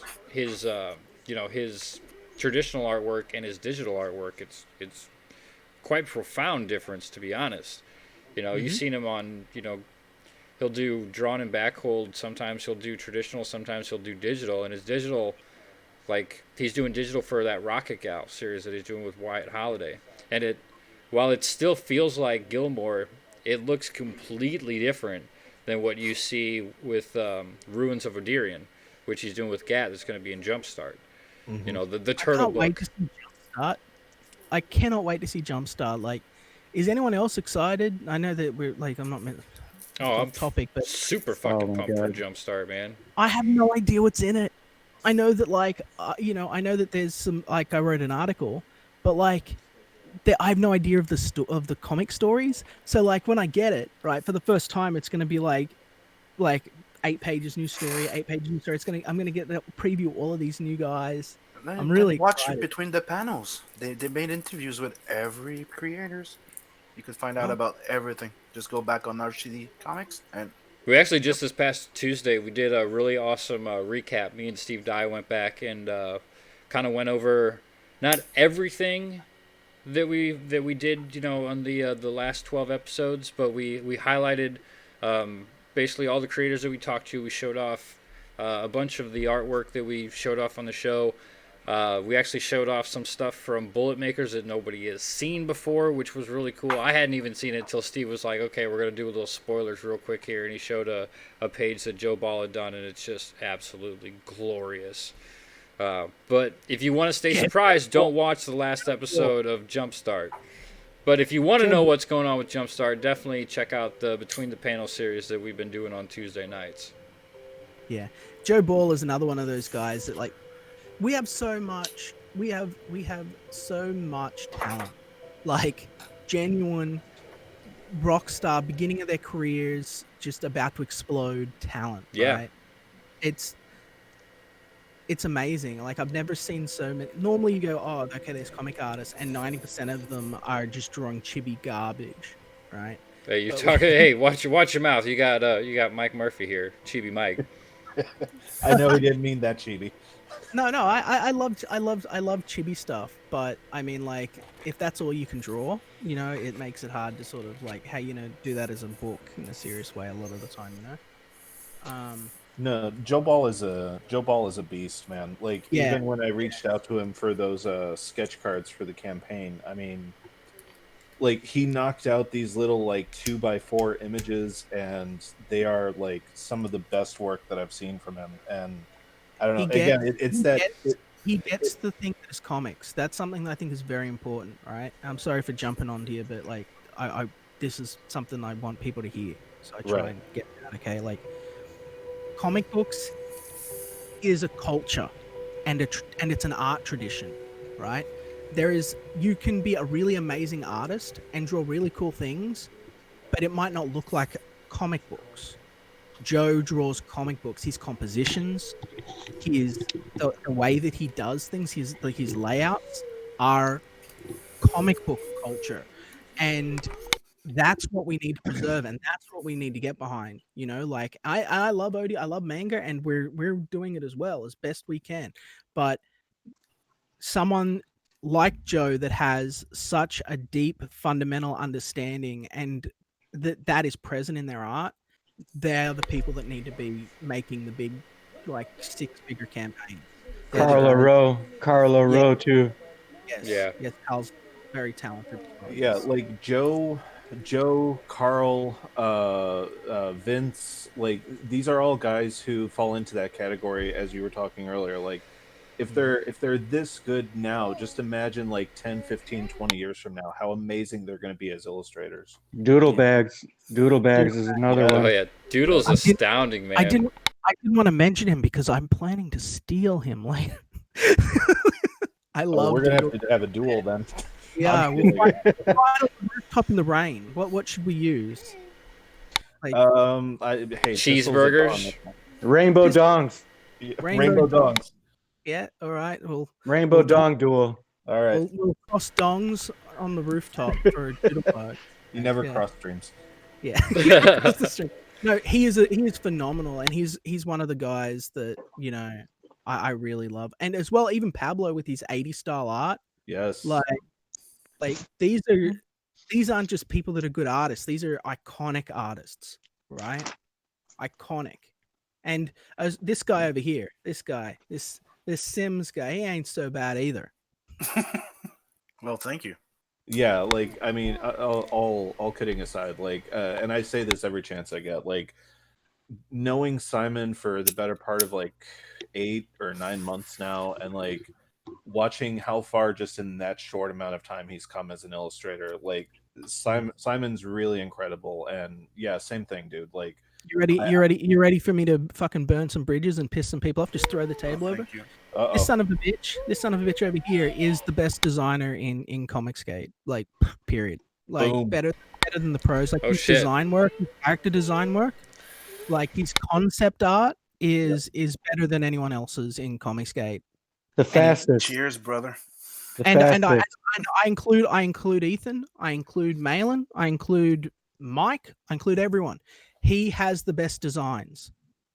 And he does it faster than anybody else. He can draw like 3 pictures in the time it takes one person to draw one picture. And I'm not Nice. saying that anyone else. I'm not saying anyone else is bad, but we got to recognize people's skill sets. Like we were talking about with the letters earlier. We recognize people's strengths and weaknesses, and we compliment them on what they're good at, and we say, "Hey, you could be better there," and we all get better, and we all produce better quality product. That's what I believe. Hell, brothers. Thank you. I'm Yeah, man. Hail, honored and absolutely. humble. Thanks. Looking over the chat real quick here, we got Gothic Arch has joined us. Hail, everyone. Hail, Gothic Arch. I don't think that is my doppelganger, but it could be my Gothic doppelganger. Vault says, Channel Steve died. No spoilers, damn it. Vic King is booing us. Well, boo to you, Vic King. Why? Who do you- He's the one that's not coming back. Yeah. He was supposed to come back. Get your ass in here. Matthew pointed out Kyle, who I shouldn't have forgot. Kyle actually is also a very, very talented designer. Actually, Kyle's designs are very good. I think his strong use of like understanding of color really translates well into what he presented. It looked very much like something you were already familiar with. So thank you, Fowler. I should have thought of Kyle. Yeah, he's definitely another one. I mean, his not only can he color like a madman, but his line work is definitely some of the best. Rob Willis, we have Rob Willis in Comicsgate, Oh yeah, and that's fucking awesome. Willis, right? It's, might as well have fucking Sam Keith. Oh, that's not a good example, but like Rob Willis is amazing. Mark Silvestri, I kind of compare him to He's he's more very like on a level Delkian. of who? Delkian. Oh yeah, yeah, that's a good example too. I'm trying to remember the name of the artist that did Pit, and I can't fucking remember. Delkian. Yeah, Yeah, thank you. I've never met the guy, so I don't know. But He's a great guy, Canadian too. yeah, cool. But yeah, he's Rob Willis, man. Just Ryan Miller Art throws. He says Rob is our Carrie Nord. Yeah. Even Yeah. better. Yeah. in an industry that's dead, we have rock stars like Rob. Yeah, and that's what that's what kills me, man. Like that's what kills me. Like you look at the state of mainstream comics, and it's like the amount of talent that we've all been able to cultivate over like 2 years between us. It's like the industry would be booming right now because all of us have put in the same submissions to the same companies over X number of years. So the fact that they passed over all of us, And now we're all going to be rich. yeah, it's like eat it, guys. They draw little squiggle lines and people drinking lattes. Yeah, And we have Rob fucking Willis. Like, they have money and they squander it. They have billion-dollar movie franchises and they have Squirrel Girl getting nominated for fucking an Eisner, and people standing up there. Yes, like, and we have Rob Willis. Like, it is day and night, right? Like they have Vertigo. They have fucking Vertigo, Constantine, Sandman, fucking Anarchy. They have fucking Vertigo and they burn it to the fucking ground, right? They burn it to the fucking ground. They have no clue what they're doing. We just keep winning. We are winning all the time.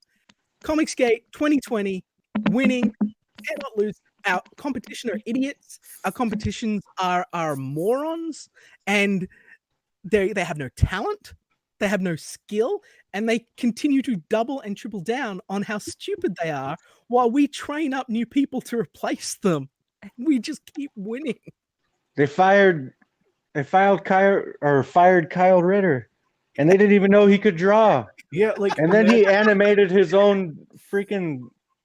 That animation that he made, for his video, skyrocketed his campaign. Like how is someone like Kyle not doing like a Black Label Green Lantern book for DC right now? Oh, you know how many copies they have a multi-billion-dollar marketing machine under their belt, right?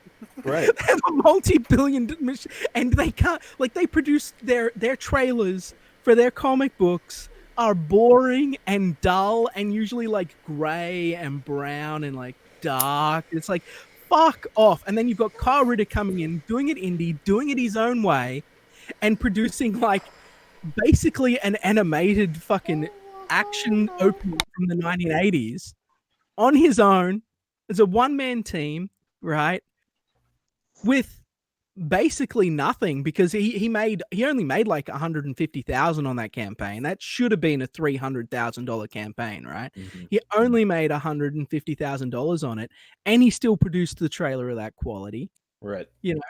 These guys have got nothing. They are jokes. They're jokes. Well, sorry. I wanted to show you something. I can't show you what I'm working on, but that's the last piece I did, and I tweaked up the colors. That's looking fire, dude. Yeah, with the finished colors. That actually looks better than the last time I saw it. So your color work is improving. You're doing good, man. Oh, Sim just, like you said, and he's not the only one that just keeps improving in leaps and bounds, and I mean, we get to just kind of watch as he, develops his talent and gets better. Sims has like I've said to him before as well. But I've said Sims has 2 more barriers to push through. And when he gets through those next 2 barriers, which he's close to getting through one of them. I can see now, especially with that hand, the guy in the background's hand. That's very well done. Like when he pushes through those two barriers, he'll be one of the best artists in all of independent comics. Like he'll be like Kyle Ritter, fucking Van Sciver. Like he'll be good. Yep. Like it's just gonna take probably a little bit more time, and we're gonna get to watch it. It's fucking crazy. Great. Got a follower in the chat says it's Bizarro World. We get Rob here in the Indies. Darren Gale, Yeah. LMAO, CG 2020. Vault, the old decrepit tower is falling under its own weight. Such is the mainstream. While the new cathedral of enlightenment is being built, a shining beacon for a new age of comics. Hail, brother. Very well said. Yep. Hail, amen. Amen. Volt Kobold. And Ryan Miller, that he echoes a point that I made in a video earlier today. That's what the quartering got wrong. CG doesn't need to fight the power. We are the power. We got The thing the that, quartering. the thing that the quartering and Yeah. other guys that can make the error of is that they see like an individual book now and claim, oh, it didn't make as much money as a Comicscape book 2 years ago. But back in 2 years ago, there was like maybe 4 or 5 Comicscape books that were on the market. Now it's like dozens. So obviously the money's going to be spread, and Not you just gotta look that, at the right? total amount. Not just that. I don't really worry about the money being spread. What is not being considered is that at this time last year we were during the dead season, and there are people going around going, "Don't launch now because your book won't get funded because no one has money because Christmas just ended, and you don't launch until March." That's why Xenotype's primed up for March, because people get their tax returns back. So he's looking at the numbers, right, and he's going, "Oh, well, look at this. They haven't sort of grown, and people here are not, these campaigns aren't making as much money as these other campaigns." But he's not considering the time. At this time last year, there were no campaigns because none of them would get funded. The ones that did launch petered out and made very small amounts of money. So we're not only getting stuff out, but it's getting funded this year. Right. So the quartering's numbers just are not an honest look. And I don't think he was being malicious. I just don't think he understands the No, market. he was talking out of his ass on something that he really doesn't know as much about as he thinks he does. Hail DJD show in the chat. Exactly. Like this is what we went through. Like this time last year with Samurai. Like we started in December/January and had to relaunch the campaign because you just couldn't get a book funded. And now we're at a point where like even with Downcast Volume 2, like Clint has got that thing funded and he launched at the start of February. Mhm. Like so. What And that what would, we're- again, there were people that would have gone, "You fucking idiot! Why Hail, did you Hail launch your Frago, book thank in you for joining us tonight. It was great having you on. He said he's got to crash out. Love you guys. First shift in the morning. Hail, brother. later, Thank you. It's not Joe Frago. Oh, Don't not Joe dox him. Frago. Sorry. Later, Later. it's not Joe Frago.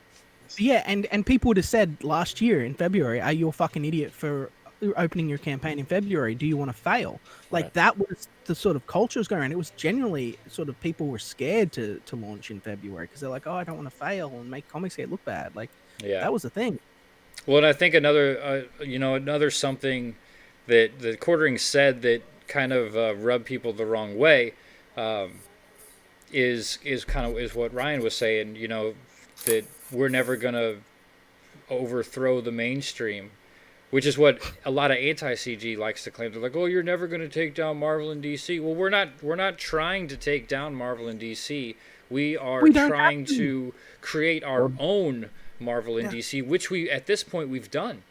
Right. There's Marvel and more DC than can take enough on books themselves. out They don't there. need our help. No, they're going to It was destroy themselves, and we're going to be the last ones standing. We're not trying to was- replace them.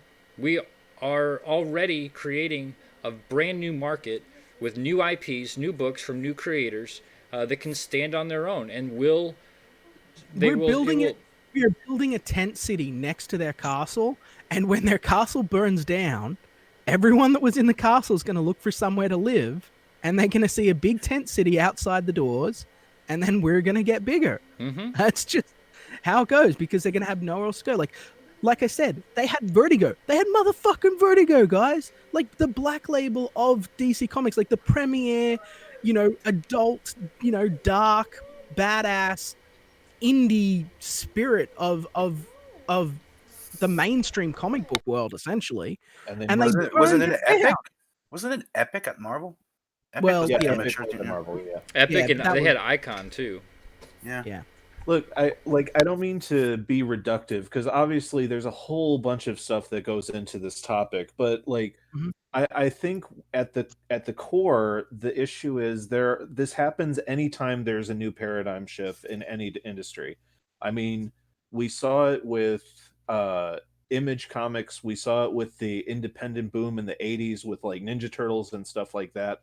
Anytime someone comes around with a new approach to doing business, everyone, including the fans of the old way of doing it, is like, well, you're just going to fail. And it's like, well, should we never try? Well, that's what they Like want. They don't want you to try because then they have their little like our team one, right. and Well, that was the whole thing. Zach was criticizing them and throwing shade their way, and I'm pretty sure it was Mark Wade who said, "Well, if you don't like it, just go do it yourself." And he was like, "Okay, Okay. I will." Okay. Right. And right. then all these people behind him followed suit and was like, "Okay, yeah, let's make our own thing." And that's another thing that kind of it. That's what kind of spurred the whole OG CG divide between CG Wave 2 or Wave 3 or whatever the fuck you want to call it. Is that you had these people bitching about the mainstream, who I guess aren't able to create their own content, don't have the ideas that some of the new wave of CG has, and they got pissed about it, and they threw a hissy fit for whatever And the reason. thing, and the thing I'm noticing, it's like a battered wife syndrome. It's like they're hoping for DC and Marvel to turn around and start making good comics. And I'm thinking, things don't last long in this world, and there's a lot of good content coming out. It's like you cling on to the old, and the old obviously doesn't care about what you think. So in a way, it's like a contributing to a dying industry instead of trying to foster a Right. growing industry. Yep, I mean, exactly.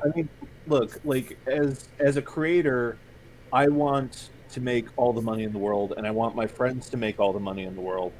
But if we're talking as like a fan, as a reader, like I go where the cool stuff is. I don't care who's making it. I just want cool stuff. And there's nothing happening in mainstream comics right now that could be defined as cool. Nah, no, nothing interests me. It stopped. I mean, I held on to my pull list. I mean, even just we'll say six. I don't know how long exactly. I'll say 6 months. Yeah. Is when I finally went and I was like, okay, guys, I'm canceling my pull list. I just don't want to do this anymore because I wasn't excited to go into the comic shop like I used to. Wednesday used Right. to be my Yeah. favorite day of the week. Go into the comic shop, bullshit with the staff, and pick up some awesome fucking books, and that just died. But Yeah, dude. I found it again in Comicsgate. For sure. Yep. You get books any look- day of the week now. I mean, yeah, it might take a while to actually get them, but in the meantime, you get to interact and have fun and talk to the creators of these projects, and it's a 24/7 Comic Con essentially. And you get That's a to good point. see step by step the production of the books. Also which true. a lot of people You can Which get no one really you can talks get about. drawn into books. You get your name on a thank you page. I love seeing my name on a thank you page. I think that's one of the coolest things in the world. do. Yep. Yeah. And the thing is, like, on top of that, you get like you said, it's like a Comic Con. It's like a straight line of communication. I remember going in back in the 2000s, and I would go in with like $200. I was like, this is the money I'm going to buy comics with. I would go in and I'd look around and I'd be like, there's nothing here. There's like It's a whole store filled with comics and there's nothing there. Yeah, I could buy back issues. And I just thought, like, what's happening? Why is this decline happening? Why is this starting? And it's like, and then by the time the it makes me sad to talk about it. Honestly, that's what a bitch I am. It's But- all right. Get it out, Liam. Like, you go there because you want to support something that you love. The characters that have been part of your lives that are like old friends. You know their voices when you close your eyes and hear them in your head. They're like their lessons have been your lessons, and their experiences your experiences. And when things seem darkest, they would give you hope in a silly way when you're a kid.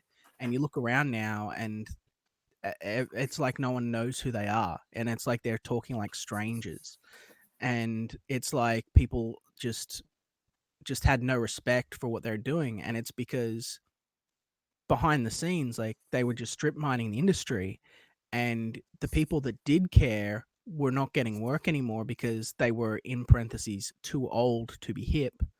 So the people that were experienced weren't getting the work.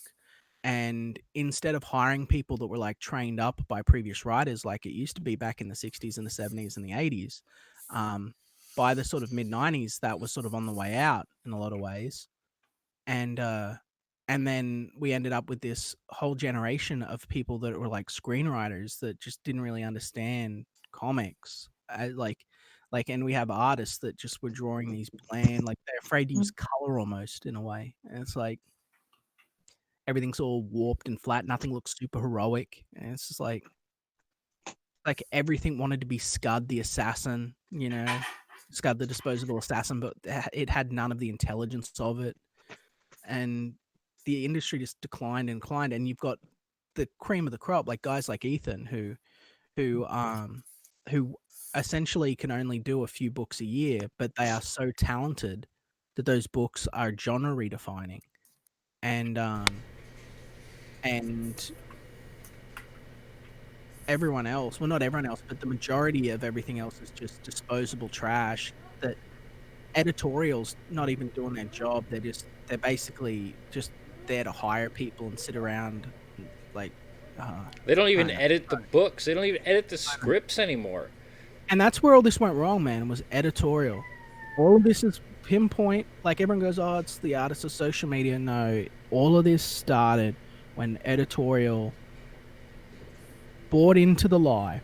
Like, and I know that this is something that Ethan and I disagree on, but bought into the lie that continuity doesn't matter. Right? And I think that continuity is very, very important to the average comic book reader.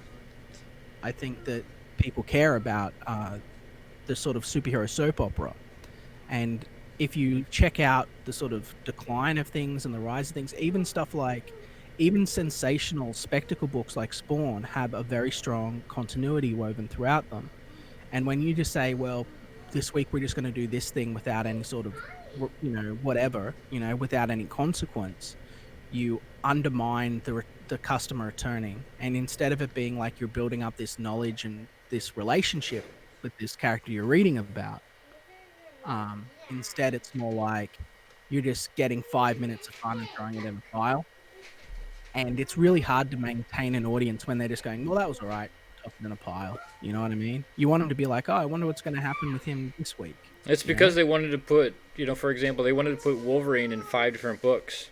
Well, yeah, you're literally, if you're trying to keep the continuity, and I used to be a continuity hound, like where does this issue fall into place with everything else? Well, if you're putting Wolverine or Deadpool in 5 different books that are all coming out the same week, you're literally like you're warp. I mean, of course it's comics, you can warp reality, but there is no consistency, or you have no ability as a reader to place when this is actually happening. Without continuity, it's actually very difficult to have realistic character growth from a writing point of view. And ultimately what happened was editorial bought into this lie that continuity was bad because everyone started saying marketing teams, certain individuals and marketing teams from a specific company, you can probably guess which one if you look hard enough, started saying like, oh, well, the fans don't want to jump onto issue 214. Everything's got to be number one. Everything's got to be number one because that's how we're going to get our sales, and that's what everyone wants. And when they took on that sort of mindset, they started going, okay, so this is what gets us sales. And they didn't realize that it was a byproduct of people wanting to get back into the story and what's going on. But when they were ultimately just scrapping everything and then starting over again with the new number one, it's diminishing returns. And they just strip mined the industry away. And so the characters just, Spider-Man used to be like, oh, great, I got to save the world every other Tuesday. And that was like, Spider-Man's being melodramatic, ha ha ha. Now Spider-Man has to save the world every Tuesday, and maybe he's in 2 or 3 other Tuesdays and alternate timelines too. Like, and it's just, and he doesn't remember them doing it, and it's just like there's no consequence or cost? How do you have these personal relationships or drama when every single character has had superhuman abilities? When every single person has had this crazy out there thing, like there's no sense of grounded normality. And in the Marvel universe, you need that to juxtapose these not godlike heroes in sort of the real world. And it was something that was lost, like, because they didn't want the readers to have to be familiar with stuff because they weren't. I don't know. I'm sorry. It's editorial is to blame for everything. No, I think Editorial, and you're right. I also feel like there's just a change in attitude on the creative end of things that I've noticed. Like I always think back to there was this podcast. I was gonna show how old I am, like 15, 16 years ago, called Fanboy Radio.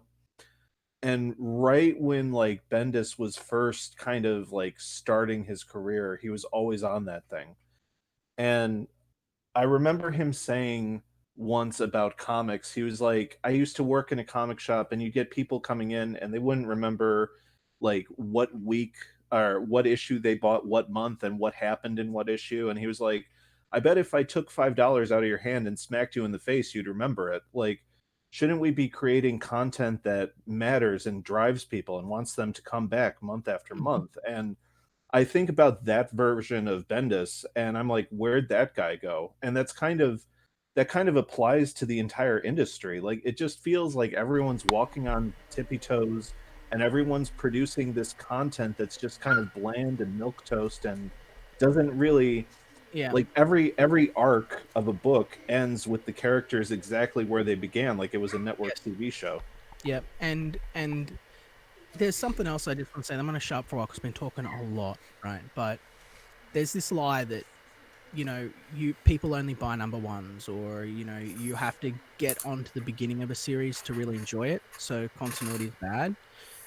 And I say to you, just in your own personal life, all the viewers out there, just stop and think: is there any TV show or book that you've read that wasn't the first episode, that wasn't the first issue, that made you go, "Oh, that's good," and then made you go back and watch the rest? Well, Because and okay, go continue. because I truly, sincerely believe that if you really honestly look at your heart and think about it, you'll find that most people started out with like, oh, this is issue 57 of Spider-Man, and I really liked it. Or this is issue 200 of Batman, and I really liked it. And then you got into the character and you went back and saw other stuff. I don't think that like most people really start with an issue one. I think that that's something that like after you've been reading for a while, you do.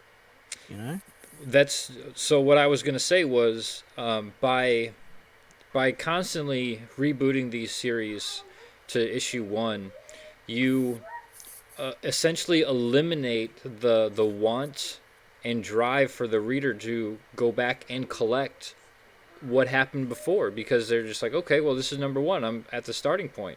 It also makes it very hard to go back and try to figure out, okay, how did he get here? Because they've got all these other, trades beforehand and no real continuity for a collector to go back, okay, like you said, okay, I'm going to come into Batman at issue 200. I really love this. Let me go back and try to find all 200 issues that came beforehand. If you start at Batman Volume 4, Issue 1, there's no real drive, or even, it's even harder, the ability itself to go back and figure out, okay, where's Volume 3, where's Volume 2, where's Volume 1. It makes it very difficult. Like a good example is like one of the last mainstream comics I'm reading right now is Tomasi's Detective run. And like the hardcovers for that, it starts at Detective Comics Volume 1, and I'm like, who are you kidding with this bullshit? Like, this isn't Volume 1. Like it's all that stuff's just gone out the window, and it's just what can we put in front of people's faces right now to grab their attention for 2 minutes? Mm-hmm. And Right. And the thing is, right, as well, like, is anyone here into Star Trek? Does anyone here know Star Trek? I know this is strange. Yes. Yes, I I'm used to into be. it. Okay, so you'd know that like in the original series and even in a lot of the newer series, they would have episodes. They were episodic. So you would have a sort of self-contained story with a beginning and a middle and an end. Well, many early comic books were the same way. You would find out that a lot were three-parters, but each individual issue would have a beginning, a middle, and an end, and a sort of solid story coherent within. So you'd pick it up, you'd read it, and you'd be able to put it down and go like, okay, that was a good experience. But similar to the modern Star Trek Discovery, and a lot of the Netflix series that we currently face, instead of people going like, okay, each issue is going to be a self-contained story, right? So you pick it up, you read it, and it's interesting. Everything is just like part one of 12 because they're thinking, okay, I'm going to get 12 issues and I'll run. So instead, you're like reading one issue, but it's like 12 fucking issues long, really. And nowadays, the series might not even make 12 issues, Liam. Yeah, Right. exactly. Yeah. Well, then they everything's so decompressed, and I blame a lot of that on Bendis because he is the master at decompressing a story and taking something that could be told in 3 pages and making it 24 issues long or 24 pages long. Right. Yeah. And then that extrapolates to the actual comic series itself as a whole. The whole thing is just, you can sit down and read any of Bendis's his X-Men run, his Superman run, and you can pretty much read those books in about 5 minutes, and the story itself goes nowhere. The consequence of that though is that these characters no longer get mythos behind them, and we don't notice it on the surface because they've got so much history behind them already that we've got 100 Batman stories in our mind already.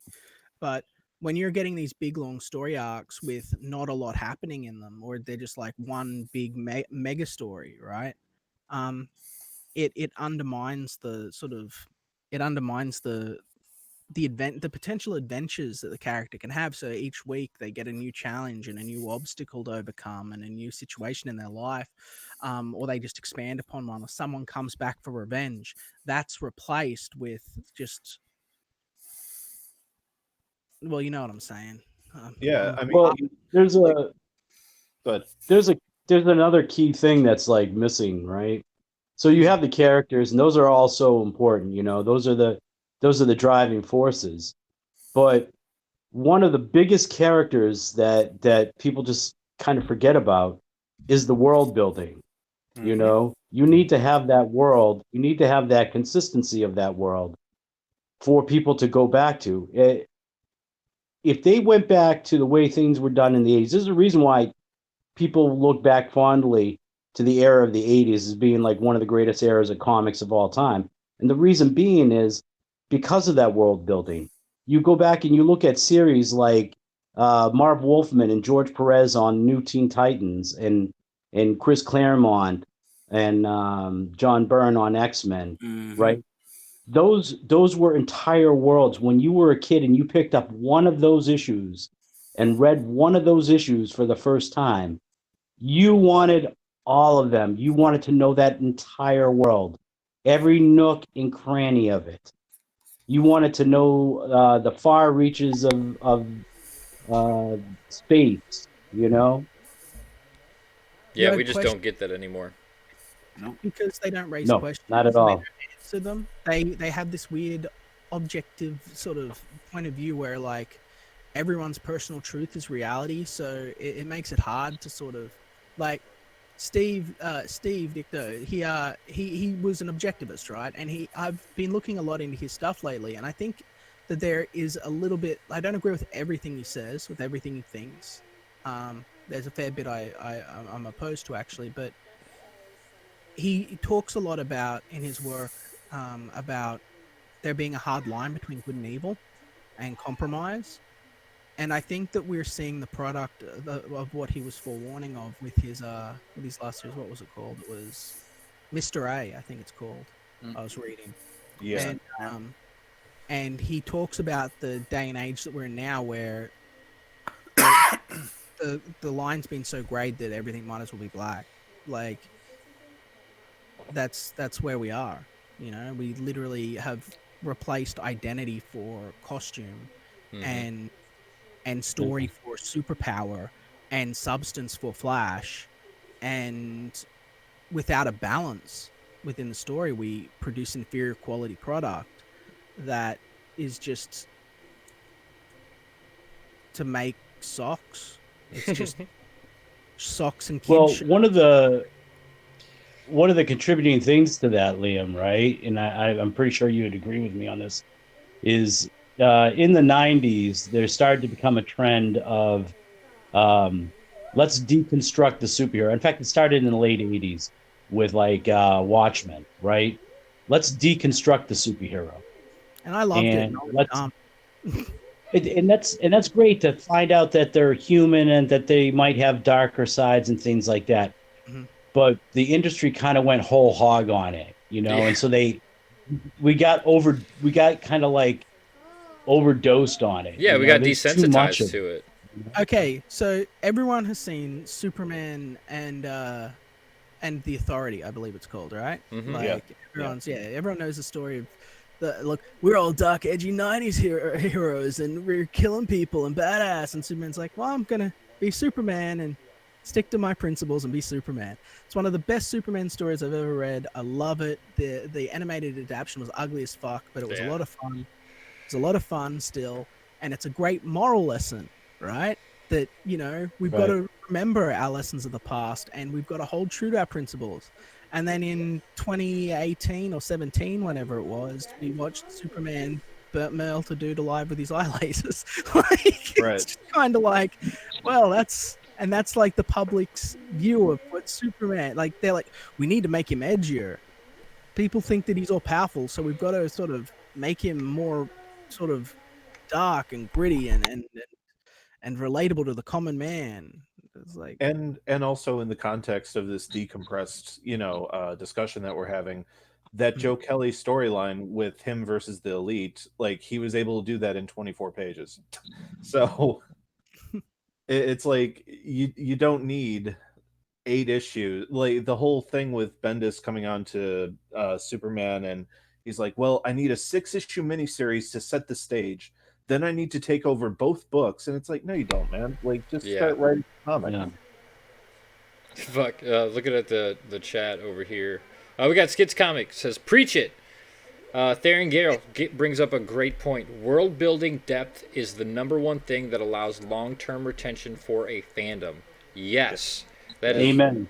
That Amen. is why Star Trek and Star Wars are such huge fandoms. Is because of the depth of the world that was Right. created by those IPs. Right. Absolutely. I'm Apparently, gonna- Nacho Fuago's Kirby said it best. When he created those comics, those characters were alive in his head. The universe were Yeah, alive. and that's how it should be when you go into writing an IP. Yeah. That's, I mean, yeah, absolutely. And that's what the reader should walk away with too. The Yes. reader should walk away with going, all right, Luke Skywalker, Han Solo, Chewbacca, Princess Leia, Darth Vader, they were awesome. But I still want to know more about Greedo. Right. Right, yeah. 2-second character that got blown away. yeah, once upon a time, before the internet was really big, there was the sail barge scene with Jabba, and most of those aliens and monsters were not named. They were just background things that you saw for literally half a frame in the background. Right. The Star Wars fandom was so engaged in that world that they had named them. They had like theories about their home world based on their biology. Like Yes. there were whole conversations about it. They had names, even though they were never named. Yeah, that's something that is lost on 90% of the IPs that come out nowadays. Is that love, that intrigue, that you get the fans so involved in a background character that they themselves take it upon them to give that character that, like you said, got 2 seconds of screen time life. They They're even it's just a because the background people- character over there behind someone else. They don't even have a line. Like Yak Face. Yak Face was the most coveted action figure in Star Wars for years, and he's fucking Yak Face. He just like you see him for half a second in the background of one scene in Jedi, right? Exactly. Yeah. Well, it's because these idiots and assholes that like what's left of the mainstream keeps hiring to put on these books. It's like a to begin with, they don't care. So if they don't care, they're not going to put any like love or attention or investment into the world building or the lore or anything there because it's not Very there. true. They don't have it. It's just it's like making the donuts to them. Like they just don't give a shit. It's a job that they're doing while they wait for their Netflix check. Yep. Yeah, exactly. That's what they want. Yeah. You know, that's what and editorial want them to achieve that because then they have a foot in the door because Right. they'd be like, hey, remember when you worked for me here? Wasn't that great fun, buddy? Because You know what's a shame? they know it's all going to hell. They know it's all dying, and there are people that you know, like DC was doing so good, and then a certain young lady meddled with things, and Bendis came over, and it just he made a fucking mess of everything. He made a fucking mess of everything, and then like I keep harping about it, but we lost Vertigo. Like Vertigo was like, Well, it's important. imagine if they gave Vertigo to Comicsgate. Imagine if they said, hey, yeah, you guys can do Vertigo. Yeah, We're gonna fix publish this for Comicsgate. us. Have We're your gonna way with it. Yeah, we're gonna let you publish Comicsgate titles which are like darker, edgier, fringy, right? Indie stuff like Anarchy and stuff, right? Like you like V for Vendetta. We're gonna let you publish that stuff Right. through our motherfucking Vertigo line. Imagine what we could be doing. But Well, instead, like, they fucked it up. They it's they put Batman in it and shit. Like it's important, and I think you keep bringing it up because like Vertigo, at least for me, like coming up as a teenager and a 20 something during like the heyday of Vertigo, like Vertigo was where all the cool stuff was. It was where all the innovation was coming from. I Mm-hmm. mean, in a decade you got the Sandman, you got Preacher, you got Transmetropolitan, like you've got all these books that to this day are kind of evergreen titles. mhm. And to see it go from that to what was it, Border Town? I'm like, what are you doing? Well, here's the thing, right? And this goes right along with what you guys are talking about with Vertigo, and what Liam was saying, about getting Comicsgate to do the books. That's where they totally missed the boat. They had their chance to hitch us up like mules and make money off from us. Right. Mm-hmm. Yeah, they No? could have. Until instead they decided to go woke and go broke. Mhm. I'm convinced it's It- all it- about at this point. The social engineering is more important than the money at this point. Right. It is. It is. Well, I mean, they seem to think so, but is it really going to be when they all end up without jobs? they think that that's going to happen anyway. That all of the powers that be have already decided that they're going to jump ship. They back in when was I? Sorry, when was the individual? When was so? What like 2012, 2013 was this isn't going to work. The bubble's going to burst. We're fucked. And they started hitching themselves up to the entertainment branches of the companies. Yeah. Like rats fleeing a sinking ship. They started planning it, and then everything after that has been, well, we're on a limited amount of time, so we got to grab as much as we can before it goes. Like they don't care about the future. They're not. They spent so long chasing money that they forgot how to make money, and that instead of swallowing their pride and going to men in their 50s or 60s who are older and have seniority on them, right? They're like, we're all hip and young and cool, and we're not going to go to the people that know how to do the jobs. So we're just going to let it all fail. We're going to have guys that are some of the biggest seminal writers of comic book history stuck on the motherfucking Hero Initiative, scraping by, because they're too old to work in comics now, right? And you've got these young fuckwits that just don't give a shit now in their like 40s, still think they're 16. Fucking and they just sink the ship because all they know is like, look at this next big thing, and no one cares anymore. Well, because that plays into your boy's video from like a day or two ago, like his theory that the industry is already effectively dead. Mm-hmm. yeah, well, that's what they've been saying for a long time, and I refuse to accept that. They say you can't save comics. It's gone the way of the dodo. It's just the way it is. It's something that people aren't into anymore. And I'm thinking, no, You No, you mean you mean don't. gone the way of the koala? Yeah, gone the way of the koala. So yeah, I'm exactly. sorry if every year at Free Comic Book Day at my local shop, the line is around the side. It's down the front of the storefronts, around the side of the building, and then usually makes another loop on the strip mall that the shop is located in. You cannot I've tell got, me that there is I've got not a desire for comic books anymore. I've got another one for you. I've got another one for you. Every single year, there's a book day at school.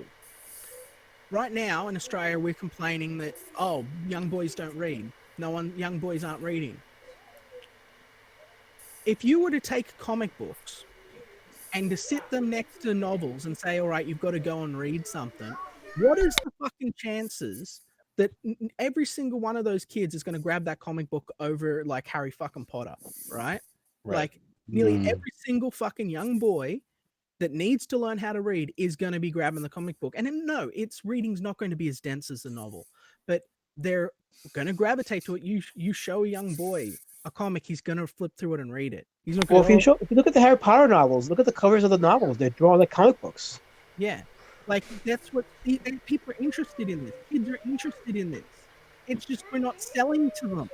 We're not like appealing to them. Mm-hmm. Like everything's so juvenile and garbage, and there's a whole rant I could do about children's animation too, and how it's fucking Oh God, that's for a whole nother show, brother. Yeah, we Yeah, can't. Oh, I like to be on That's that no shit. more. it's the same symptom. It's these same weak, limp-wristed, worm-tongued motherfuckers going, the industry's dead. Kids don't like anything. We're only going to make this shit. Oh, look, it's for adults, but it looks like it's for kids, but it's not really for kids because it's about like fucking lesbian rocks from space. Like it's all bullshit. Nothing's being made for the kids. Nothing's being made for the audience. It's all being made in this giant narcissistic fucking desire of like it's vanity. Well, They're all vanity projects. I agree on the vanity projects, but I do disagree on the fact that it's not being made for kids. It most specifically is being made for kids. It's being made to indoctrinate kids. Right. Kids, Right. yes, exactly. Yes. Sorry. You're right, Vic. You're very right. Yeah, Yeah. and Yeah, like, it's if- telling our sons you're not gonna amount to nothing. It's telling our daughters you're gonna amount to more than you can handle. That's what it's saying. That's a good point too. That's strong. I mean, Yeah. if you look at like the last example that I can think of like a company honestly making a book and marketing it towards kids was the Amulet line. Like that thing is like 8 or 9 volumes long, and like each volume sells like millions of copies. Like Mhm. there is a way to do this if you're trying to build a new audience. It's just companies like Marvel and DC have no interest in doing so.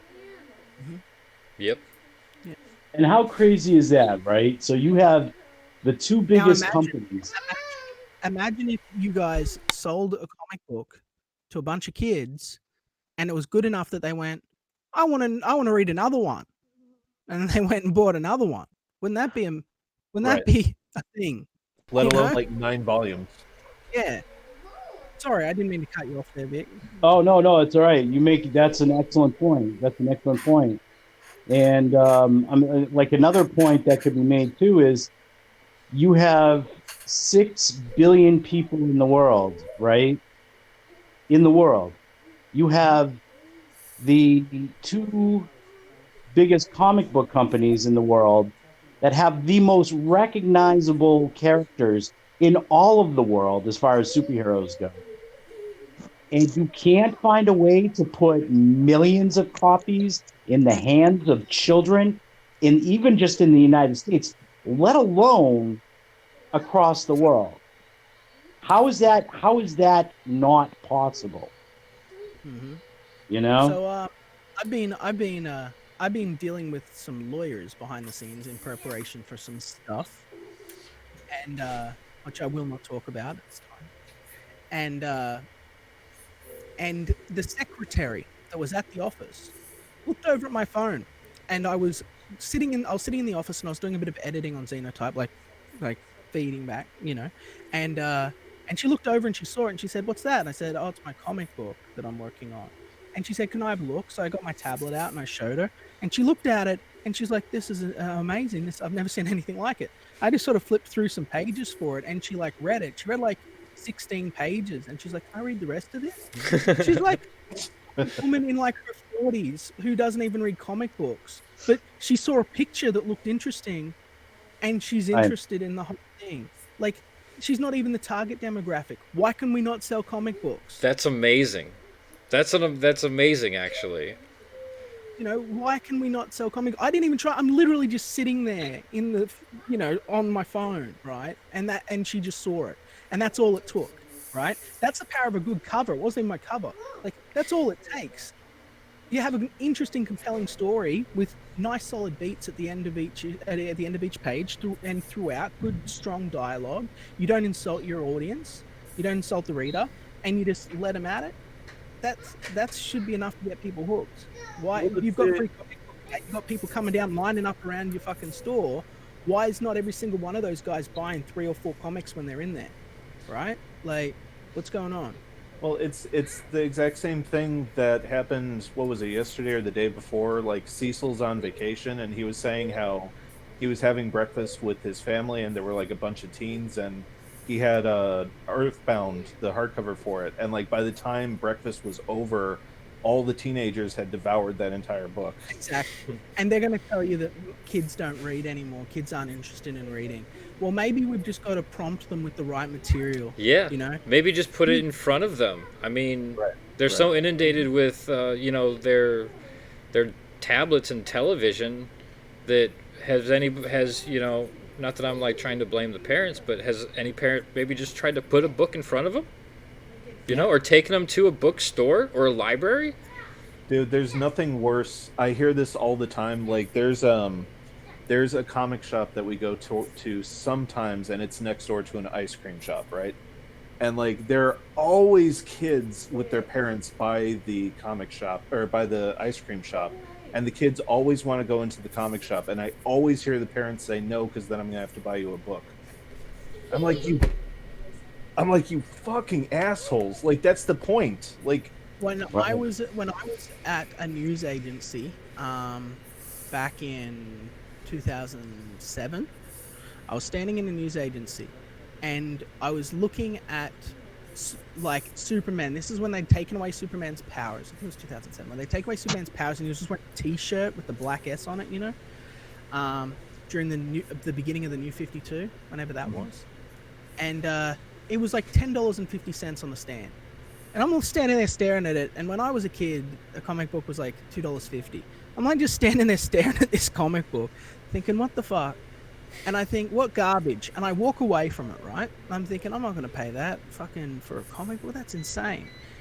And I walk away, and a kid looks over at what I was looking at, and he's standing there on the little shelf thing, holding the book that I was looking at, and he's looking at it like it's the motherfucking Holy Grail. This little kid that comes up to my hip, and I'm looking over at him just as I go to leave, and I'm just watching him as he goes over it, and his eyes are all lit up, and he's looking through it, and I'm like, that could be that kid's first Superman comic. And even though I don't think it's really that good and I don't like it, look at what it's doing to this little boy. So I bought it, and I gave it to him and his mom. And, they were like, they're sort of a little bit, well, she was a little bit weirded out. And I said, no, I'm a comic guy. Just let him have it. I saw him reading, it's all good. And she thanked me, and I left. But I thought, like, just seeing that, the kid would have been about 4, Yeah. Oh, back when I was in school. I'm sorry. Oh, that's all. Yeah, I was gonna say, back when I was, and to kind of feed off Vic's point, back when I was in school and I was a boy, every month they used to come out with these like book catalogs, whether it's Scholastic or Troll, like that fostered my love for books. And the question I have, and I'm wondering is, what is the schools doing today to foster kids' love for reading? Like I don't see that enjoyment from kids today. I don't see it being fostered in either in the home or the schools. Back when I was a kid, man, a whole lot of us we loved our books, and I used to be proud of my book collection. And I was like 8, 9 years old, and here I am today making my first book, and I'm like, the love of books. I see Barnes and Noble's closing, and I get sad Yeah. because like that's a treasury, and we're not fostering our kids. Where are teenage boys going to go with their nerdy girlfriends and hook up behind bookshelves if all the Barnes and Nobles are closed? I know, I know. Well, to go with what you were saying, Alsmat, right? What they're getting is they're getting shit like Squirrel Girl. That's Ugh. what's being forced upon them. Our vocabulary in Australia is at an all-time low. Like the literacy rate of our children is atrocious. So much so that the government is funding programs to get kids literate. That's one of the things I'm going to take off the social justice warriors here, by the way. If you guys back Xenotype, I'm going to take government money. I'm going to look at what I can do. Give me jobs, and I'm going to put books into the hands of kids. I'm going to put comics into the hands of kids because no one else is doing it. Hail, brother. They're doing these shitty little things and getting like $25,000 grants for doing sweet or fuck or nothing, like little children's books that kids don't even want to look at. Like give me But that. see, that's not SJW. That's just SJ. Oh no, That's social justice. they're SJWs. I'll go into a whole thing on that another time. But Right. Oh no, I'm sure they are, but by doing what you're suggesting, Liam, you're doing something that is actual social justice. Oh, thank That's you. that's actual equality. That when you do something to level the parity field for everybody, which is to make sure that everybody is literate and has a chance at literacy, that anything you can do to help that cause is the best. I put my heart out all the fucking time, and I talk too much. I know I do, but like, I had a really bad upbringing, man. I had a bad life, okay? And comic books, I was an angry little punk kid, and a comic book is what gave me hope to get through what would be an otherwise bleak and horrible life. And it got me to read when I wouldn't previously read anything. I know that there's kids out there that are like that, young boys especially with short attention spans. But you start to do it, you get into it, you build a habit, you move on to novels, you move on to other works. Now I've read all kinds of stuff, and I love it. I love folklore and all kinds of stuff. All of that started because I read comics. And we had amazing writers back in the day. I mean, these were people who actually cared about the craft. Marv Wolfman, if I was to suggest, and he's a liberal, so this is saying a lot, for me to say this, but if I was to suggest for one writer that somebody could pick up their early works and just start to read and just learn about how comic books should be written, it's from Marv Wolfman. That guy knew how to structure a story arc like nobody's business. Yeah. Yeah, definitely. And then Chris Claremont. I know we're having a great conversation, but we're gonna have to cut it off. We've been on over 2 hours now, and I actually told Liam we do like an hour and a half stream. But no, this has been really awesome. I just noticed that we've picked up a couple more backers for the Gods Fear Me. Yes, we did. Thank you, everybody. Awesome. Excellent. Up to 93.38, chipping away at that 10K, trying to get those stretch goals knocked out. Yeah, we're gonna get there. Also, make sure I want to pimp out, of course, Blood Hunt. We're getting really close to fulfilling that. Probably going to be. We're still planning on closing this down. For March 1st, Sim? Yep. So running out of time on that one. Definitely get in on Blood Hunt before it closes. Also, Cybershock is chipping away. We're getting really close to that $2,000 mark. I still want to see this book hit 100 backers before this closes down. Also, beginning of March. Yeah, there's still two sketch cards of mine available there. Go check it out.